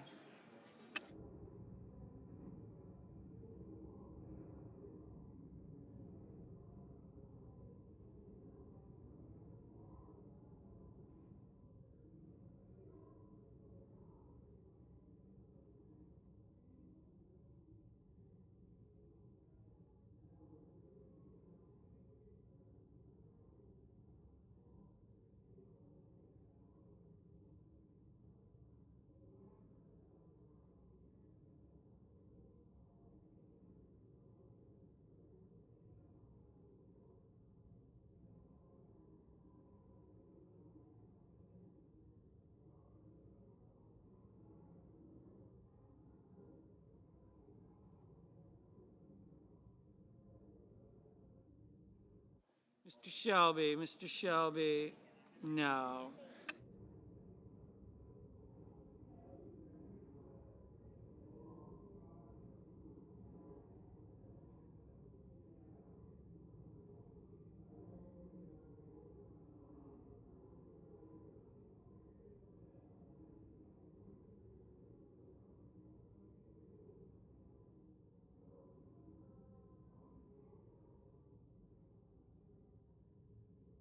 Ms. Murkowski, aye.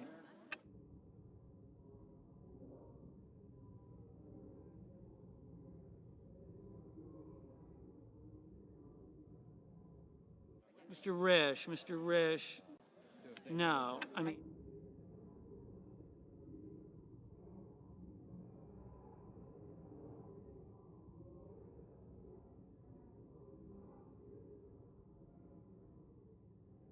Mr.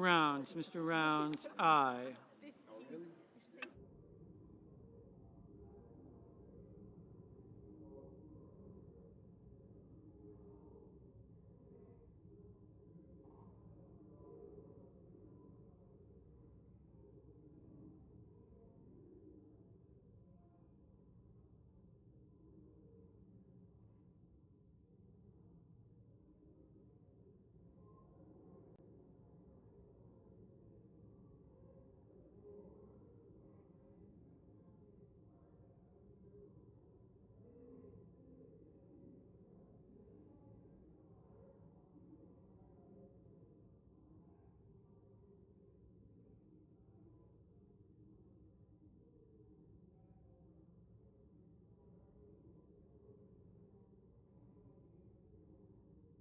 Mr. Graham, aye.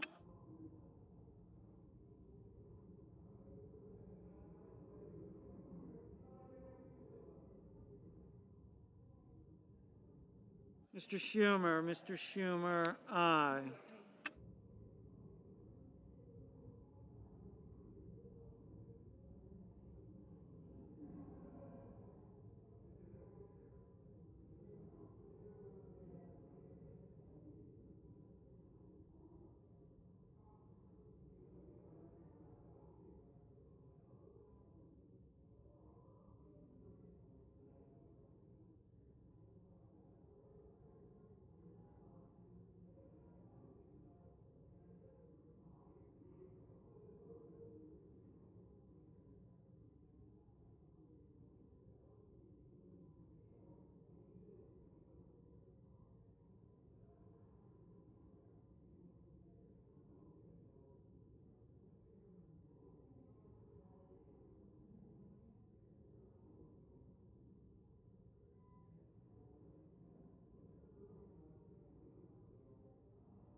Ms. Rosen, aye.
Mr. Merkley, aye.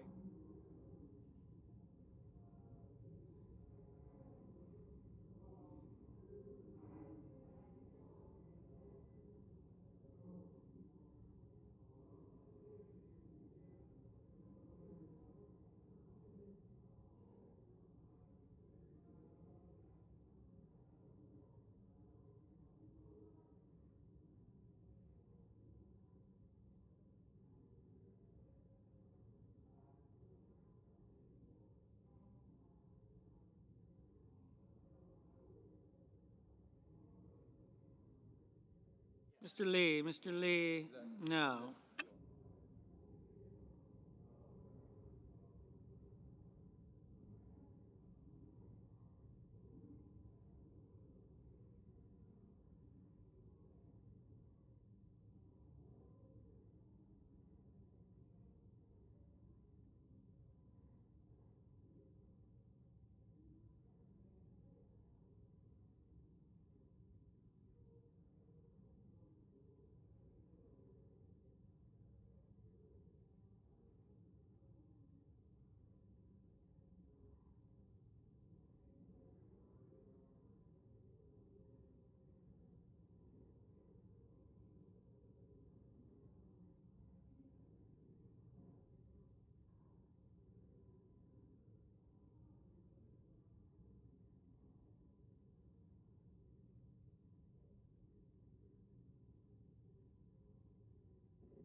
Mr. Braun, no.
Mr. Haggerty, no.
Mr. Cruz, no.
Mr. Hawley, no.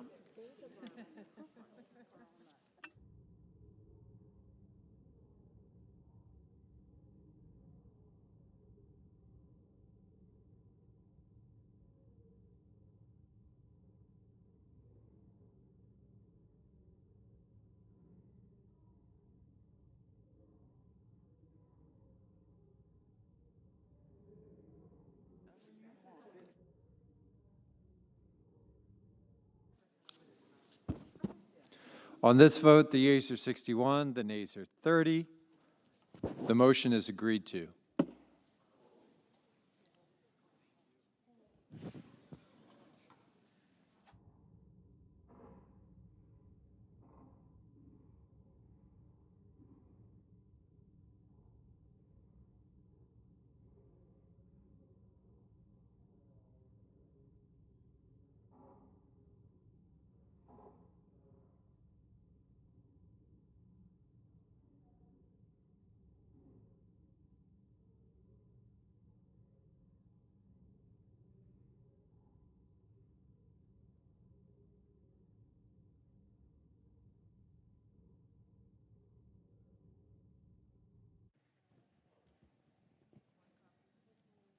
Mr. President, Senator from Oregon. so I don't believe we're in a quorum call, but I'll check. We are not. Thank you. Mr. President, I ask unanimous consent that privileges of the floor be granted to Jeffrey Warner, my State Department fellow, for the duration of his time as a fellow. Without objection. Thank you very much. Mr. President, when freedom and democracy are threatened, we have a responsibility in this body, the U.S. Senate, to speak up and speak out. It doesn't matter if it's a challenge here at home or it's happening somewhere else around the globe. We cannot remain silent.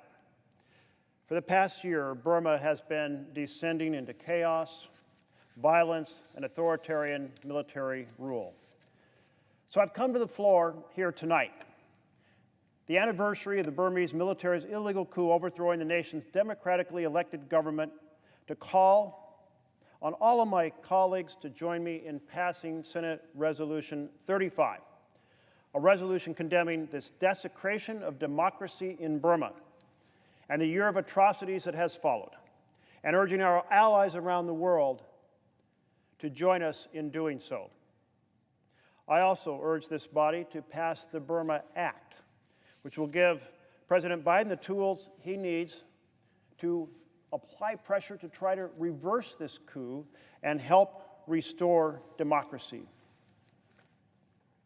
For those who are not aware of the situation in Burma, a year ago, the people of Burma took to the streets.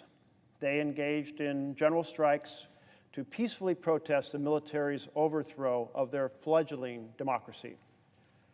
One woman who was part of the General Strike Committee, one of the main groups behind the protests, said she was participating because I have a little girl.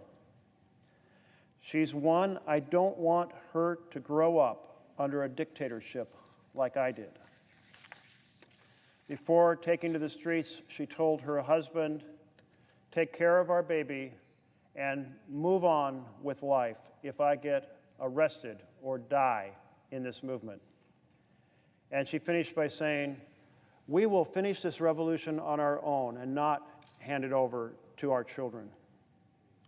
Early last year, the country's parliament was expected to sign off on the recent national elections in which the leading civilian party, the National League for Democracy, and its head, Aung San Suu Kyi, had won more than 80% of the seats that were available. Now, the Burmese military was never under civilian control, and it wasn't happy with these overwhelming results, these results for the National League for Democracy. They had been deluded into thinking and believing that the people of Burma supported their military policies, and so they would support a strong military role in parliament, which the people of Burma did not. Thus, the military leaders refused to recognize the outcome of the election. They tried to have the country's Supreme Court throw out the results as fraudulent, and when that didn't work, they declared a national emergency and surrounded parliament with soldiers. Aung San Suu Kyi and other civilian leaders were arrested, and the nation's infrastructure was seized by the military. And almost overnight, Burma's decade-long experiment with democracy, as imperfect as it was thrown out the window. And the kind of brutal military rule that had governed the country for roughly half a century was reinstated. The initial reaction from the new military junta seemed restrained. The protests were allowed to go on peacefully, but only for a little while. The restraint didn't last long. The military leaders, who had been leading a brutal year-long genocide against the country's Rohingya Muslim minority, turned to violence. They turned to violence as they had done in 1988, as they had done in 2007 to crush the protests. One local filmmaker in Yangon, who took it upon himself to document the protests, said that at one protest in late February, about 100 people marched towards us quickly. I don't know if they were police or they were soldiers, and without warning, they started shooting at us with sound bombs, with bullets, and with gas bombs. Since then, the military's violence has escalated. They've fired rocket launchers, burned down homes, launched airstrikes, cut off food supplies to starve entire communities, shot at unarmed civilians as they fled. Just last week, there was a report that members of the military went to one village looking for two specific individuals, one of whom was disabled. After shooting, killing these two individuals, they set fire to the entire village. According to one organization monitoring the situation, nearly 1,500 Burmese citizens have been killed since this coup began a year ago. Another 12,000 arrested, with warrants issued, often death warrants issued in absentia for another 2,000 or so. And those are just the numbers that can be verified, and who knows what the total amount are. And for the Rohingya people, a Muslim population in a largely Buddhist country, the situation has only grown worse. They've been the target of military oppression and genocide. Hundreds of thousands have fled across the border, but the military continued to crack down even more on the Rohingya population in Rakhine State, a state I visited a few years ago, leading a delegation of senators and House members after the horrific genocide when some 700,000 people fled. The villages were firebombed from the air, helicopters carrying soldiers shot from the air, on the ground. Babies were killed in front of their parents, wives were killed in front of their husbands, husbands were killed in front of their wives, women were raped. One of the most horrific genocides, hundreds of villages occurred at that moment. But the military now, despite all what happened then, is enacting new draconian restrictions on freedom of movement of the Rohingya that remain in Rakhine State. They have been engaged in continuous intimidation efforts. They have warned of the dangers of collaborating with rogue groups resisting the military's authority. Colleagues, the Senate cannot stay quiet in the denial of freedom and the presence of massive human rights violations in Burma. America cannot stay silent in the face of such atrocities. The world must not stay silent in the face of genocide being carried out against any group of human beings. We must make it undeniably clear to any government around the world that when you systematically persecute your people, when you deny their human rights, when you murder innocent men, women, and children, when you burn down their homes and their communities, when you starve them of food, deny them the opportunity to earn a living or even travel to the next community to see a doctor, there are consequences. That the community of nations will not stand by idly as you commit these horrendous acts. And that we in the Senate will not sit by and fail to give voice about these atrocities. So for the sake of all the Burmese people who have lost their lives in this coup, for the sake of all those striving to restore democracy, let us pass Senate Resolution 35. And let us do it this week, a resolution condemning the military coup that took place on February 1st, 2021 in Burma, and the Burmese military's detention of civilian leaders, calling for an immediate and unconditional release of all those detained and for those elected to serve in Parliament to resume their duties without impediment. Let's pass that resolution, and let's do it this week, the one-year anniversary of the coup. And let us work with our allies around the globe to restore freedom in Burma, hold perpetrators of atrocities accountable for the crimes that they have committed.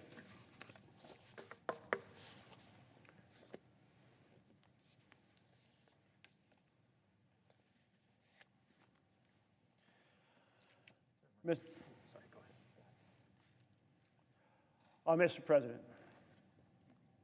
this is not only the anniversary of the military coup in Burma, it is also the week of the start of the Winter Olympic in China. On this Friday, February 4th, the torch will be lit, signaling the start of the 2022 Winter Olympic Games. And millions around the world will gather around TVs and smartphones and computers and iPads and every kind of device to watch the spectacle of the opening ceremonies as they unfold in Beijing.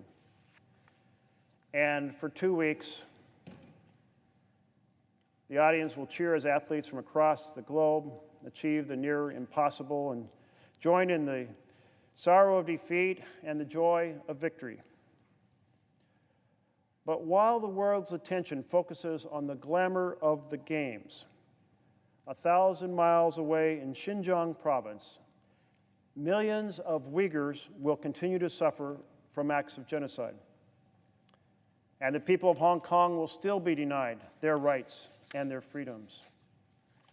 And untold numbers of political prisoners will languish behind bars in China, many for nothing more than exercising the most basic voice they have as human beings. Colleagues, we cannot allow the glitz and glamour of Olympic gold and glory to blind us to the reality of the pain and persecution that so many are suffering under the Chinese Communist Party's authoritarian control. People like Mahire Yacoub, an insurance saleswoman, a Mandarin tutor, the mother of 3, who is currently serving a 6.5-year sentence for, quote, funding terrorist activities. That sounds terrible. What has this mother of 3 done? But what did she do? She sent money overseas to Australia to help her parents buy a house. Since first being taken into custody in March of 2018, Mahire has languished in detention. First, she was taken to a mass internment camp.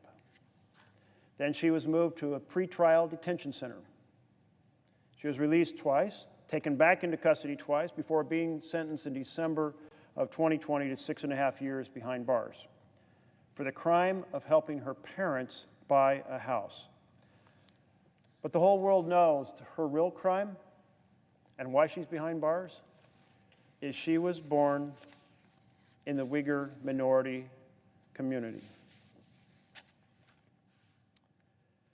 Mirzat Tahir is another member of the Uyghur community imprisoned by the Chinese government and Communist Party for actions that here in the United States, people would say, where is the crime? What have you done wrong? Years ago, he lived in Istanbul, Turkey, where he worked as a tour guide. In China, especially in Xinjiang province, traveling abroad is a source of massive suspicion to Chinese officials. And after about a year in Turkey, Mirzat moved back to Xinjiang province. He met a young Uyghur woman visiting from Australia. They fell in love. They got married. They lived in Xinjiang for a year before they started hearing rumblings of people disappearing and the increased oppression of the Uyghur community by the Chinese Communist Party. And they started to make plans to leave the country. This was in 2017 when China's crackdown on Uyghurs and other Muslim minorities was just starting to ramp up.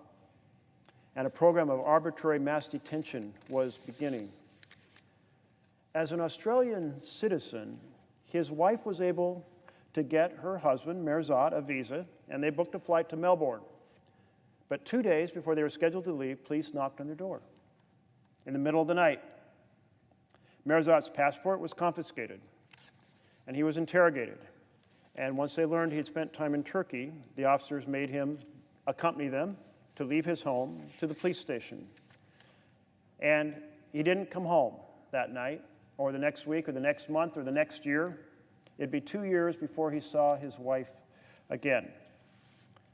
He was locked up in a detention center for 10 months, moved to a mass internment camp, where he and other detainees were subjected to political indoctrination and physical and mental abuse, including at one point his arms were shackled to the top of a door for an entire day for the crime of speaking some Uyghur words.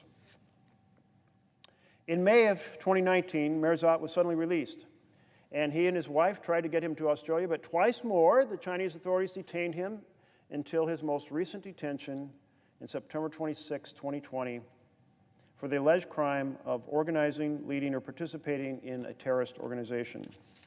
And last April, he was sentenced to 25 years in prison for charges related to terrorism or separatism, all because as a young man he traveled and lived in Turkey for a year. Goshe Rob Gyatso, in fact, separatism is often a common general purpose charge used by the Communist Party against those they think might become critical of the policies of the Communist Party. We take so granted our freedom of speech and our ability to be critical of each other's ideas or support those ideas or of our own president. But in China, any word or presence in which you might do something other than just praise the party, and you may be treated as a criminal and imprisoned for a long period of time. That charge, separatism, is a charge you can throw around accusing basically anyone. And in this case, a young man working as a tour guide or Tibetan scholar and monk, like Go Shirab Gyatso, who was sentenced in a closed trial last December to 10 years in prison. He was originally arrested in October of 2020 after traveling to Chengdu in southwestern China to act as a translator for an ill relative. It's the fourth time that he had been arrested by Chinese authorities. He's a monk, he's a scholar, he's a rights advocate, and he's been sentenced with the same state security crime that is so frequently used against his fellow Tibetans of inciting separatism, simply for having the courage to speak out about protecting and preserving Tibet's environmental, religious, linguistic, and cultural heritage. And he faces a decade in prison. Separatism. It's the exact same charge that Rin Chen Ki was arrested on last August. She's a former teacher, a fellow Tibetan. What was her crime? She expressed her displeasure that the private middle school she was teaching at, which was established to help educate those in the community without the means to receive a formal education, whether they be poor or orphaned children, had suddenly been shut down by the Chinese government. No reason was given for the sudden shutdown, but it's believed from local sources that it was because the primary language used at the school was Tibetan. Tibetan language at a Tibetan school. And the school provided Tibetan culture-based learning. Rin Chen Ki was so disturbed by the closure of the school where she taught, she lost her appetite, basically stopped eating for 2 weeks. Her health deteriorated. She grew weaker. But before her family could get her help, the Chinese police knocked on her door, arresting her on charges of inciting separatism.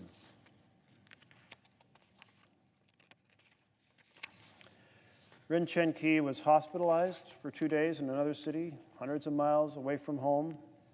She was transferred to another undisclosed location, detained. 5 months after she was arrested, her status and whereabouts are unknown. Her crime was trying to help educate the poorest children in her community in their own language and discussing their culture. The challenges are not just happening in Tibet. The same kinds of efforts to silence voices and information that the Chinese government doesn't want out in the world is happening right now in Hong Kong. Earlier this month, Chow Hang Tung, a pro-democracy activist, was sentenced to 15 months in prison for helping to organize a vigil commemorating the victims of the Tiananmen Square massacre. For 30 years, this vigil has been held in Hong Kong on the anniversary of the bloody military crackdown. As the former vice chairwoman of the Hong Kong Alliance, which held these vigils, she had helped organize them for many years. But in 2020, the government banned them, citing COVID-19 restrictions. In spite of that, her organization continued to plan for holding these vigils. They submitted the paperwork, they notified the government, they alerted the police of their intentions to hold the event, just as they had done year after year after year, and then the paperwork was rejected. So they formally appealed the decision, and their appeal failed. So Chow took to social media, calling on her fellow Hong Kongers who wouldn't be able to hold this gathering to simply do this: light a candle in remembrance of the anniversary. She didn't suggest they come to any specific place, didn't suggest they rally in person. Just in your home or wherever you are, light a candle in remembrance. She also wrote an article in the paper titled, "Candlelight Carries the Weight of Conscience, and the Hong Kong People Persevere in Telling the Truth."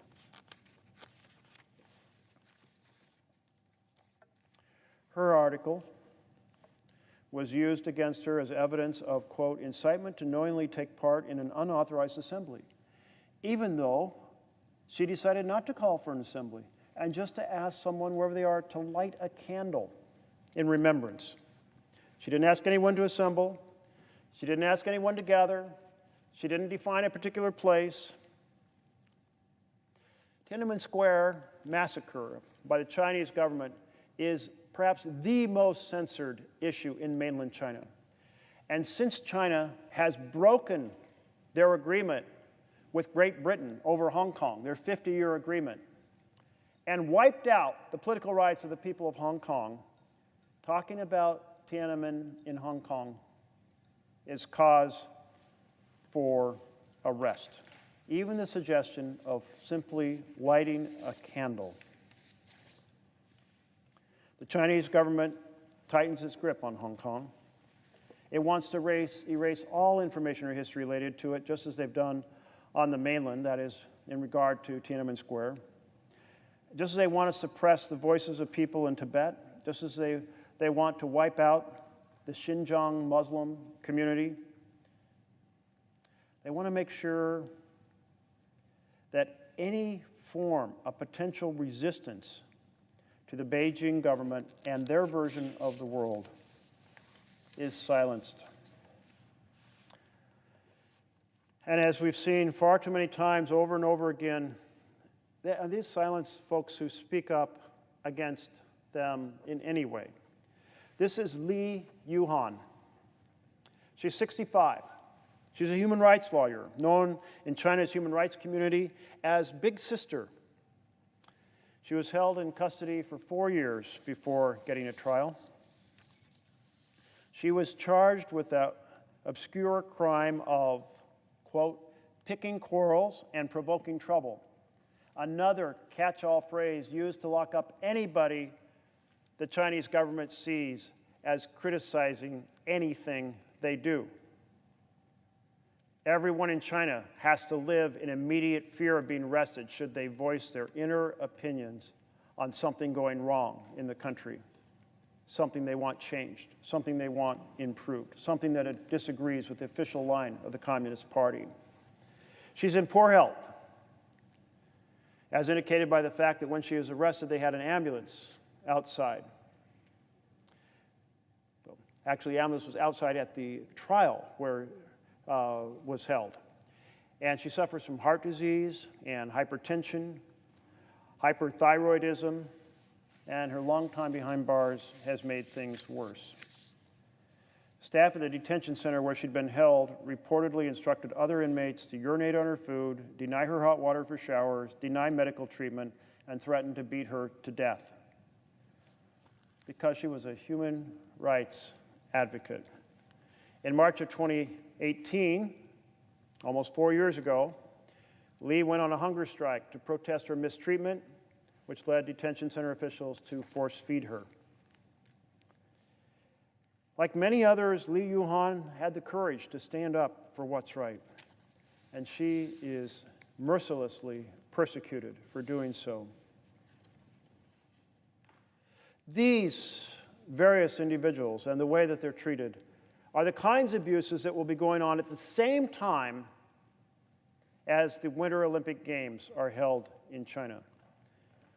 Figure skaters fly across the ice, and while they do so, Li Yuhan will continue to suffer in custody for standing up for human rights. Bobsledders will careen down the track at lightning-fast speeds. Chow Hang-tung will continue to be published for trying to ensure the history, his cultural history, is remembered. As skiers race down the slalom slopes, Goshi Rab, Gyatso, and Rinchen Ki will still be locked up for sharing and defending their culture. As athlete after athlete climbs the podium to have beautiful bronze, silver, gold medals around their necks, Mahi Ray, Yaqub, and Merzat Tahir will go on languishing in prison cells for the crime of being born in the Uyghur community. That is the backdrop of this year's Beijing Olympic Games. Human rights abuses, genocide, the destruction of freedom and democracy. And we cannot allow that to be ignored or overshadowed. We cannot allow for that to be forgotten in the glitz and glamour of Olympic gold. We cannot let these names and these faces and countless, countless others who have faced the same be lost in the shadows of the flames of the Olympic torch. The world must join together to say to the International Olympic Committee that never again the perpetrators of human rights abuses be allowed to host a treasured event like the Olympic Games. Never again can the athletes of the world ask to be essentially conspirators in the glitz and glamour of covering up genocide. And for all of us, we need to remind the world throughout these games of what's going on in China.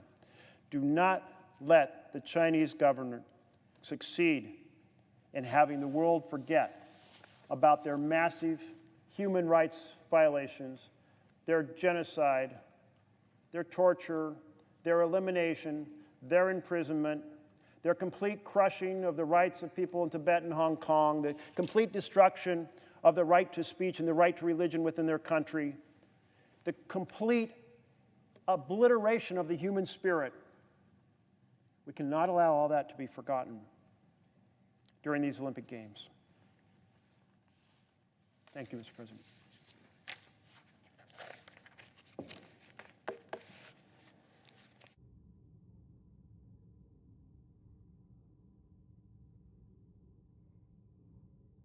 Senator, may I please have a copy of your remarks?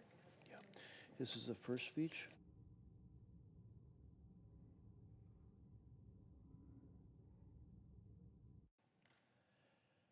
Mr. President, Senator from Oregon. I ask unanimous consent that the Senate proceed to legislative session and be in a period of morning business with senators permitted to speak therein for up to 10 minutes each. Without objection. I ask unanimous consent that when the Senate completes its business today, it adjourn until 10 a.m. on Tuesday, February 1st, that following the prayer and the pledge, the morning hour be deemed expired, the journal of proceedings be approved to date, the time for the two leaders be reserved for their use later in the day, and morning business be closed. That upon the conclusion of morning business, the Senate proceed to executive session and resume consideration of the Brennan nomination post-cloture. Further, that all post-cloture time on the Brennan nomination expire at 11:30 a.m. That the Senate recess following the cloture vote on the Fleming nomination until 2:15 p.m. to allow for the weekly caucus meetings. That if cloture is invoked on the Fleming nomination, all post-cloture time expire at 2:15 p.m. Finally, if any nominations are confirmed during Tuesday's session, that the motions to reconsider be considered made and laid upon the table, and the President be immediately notified of the Senate's action. Without objection.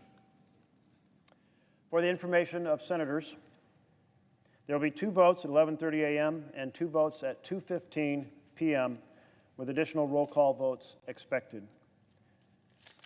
Mr. President, if there is no further business come before the Senate, I ask that it stand adjourned under the previous order.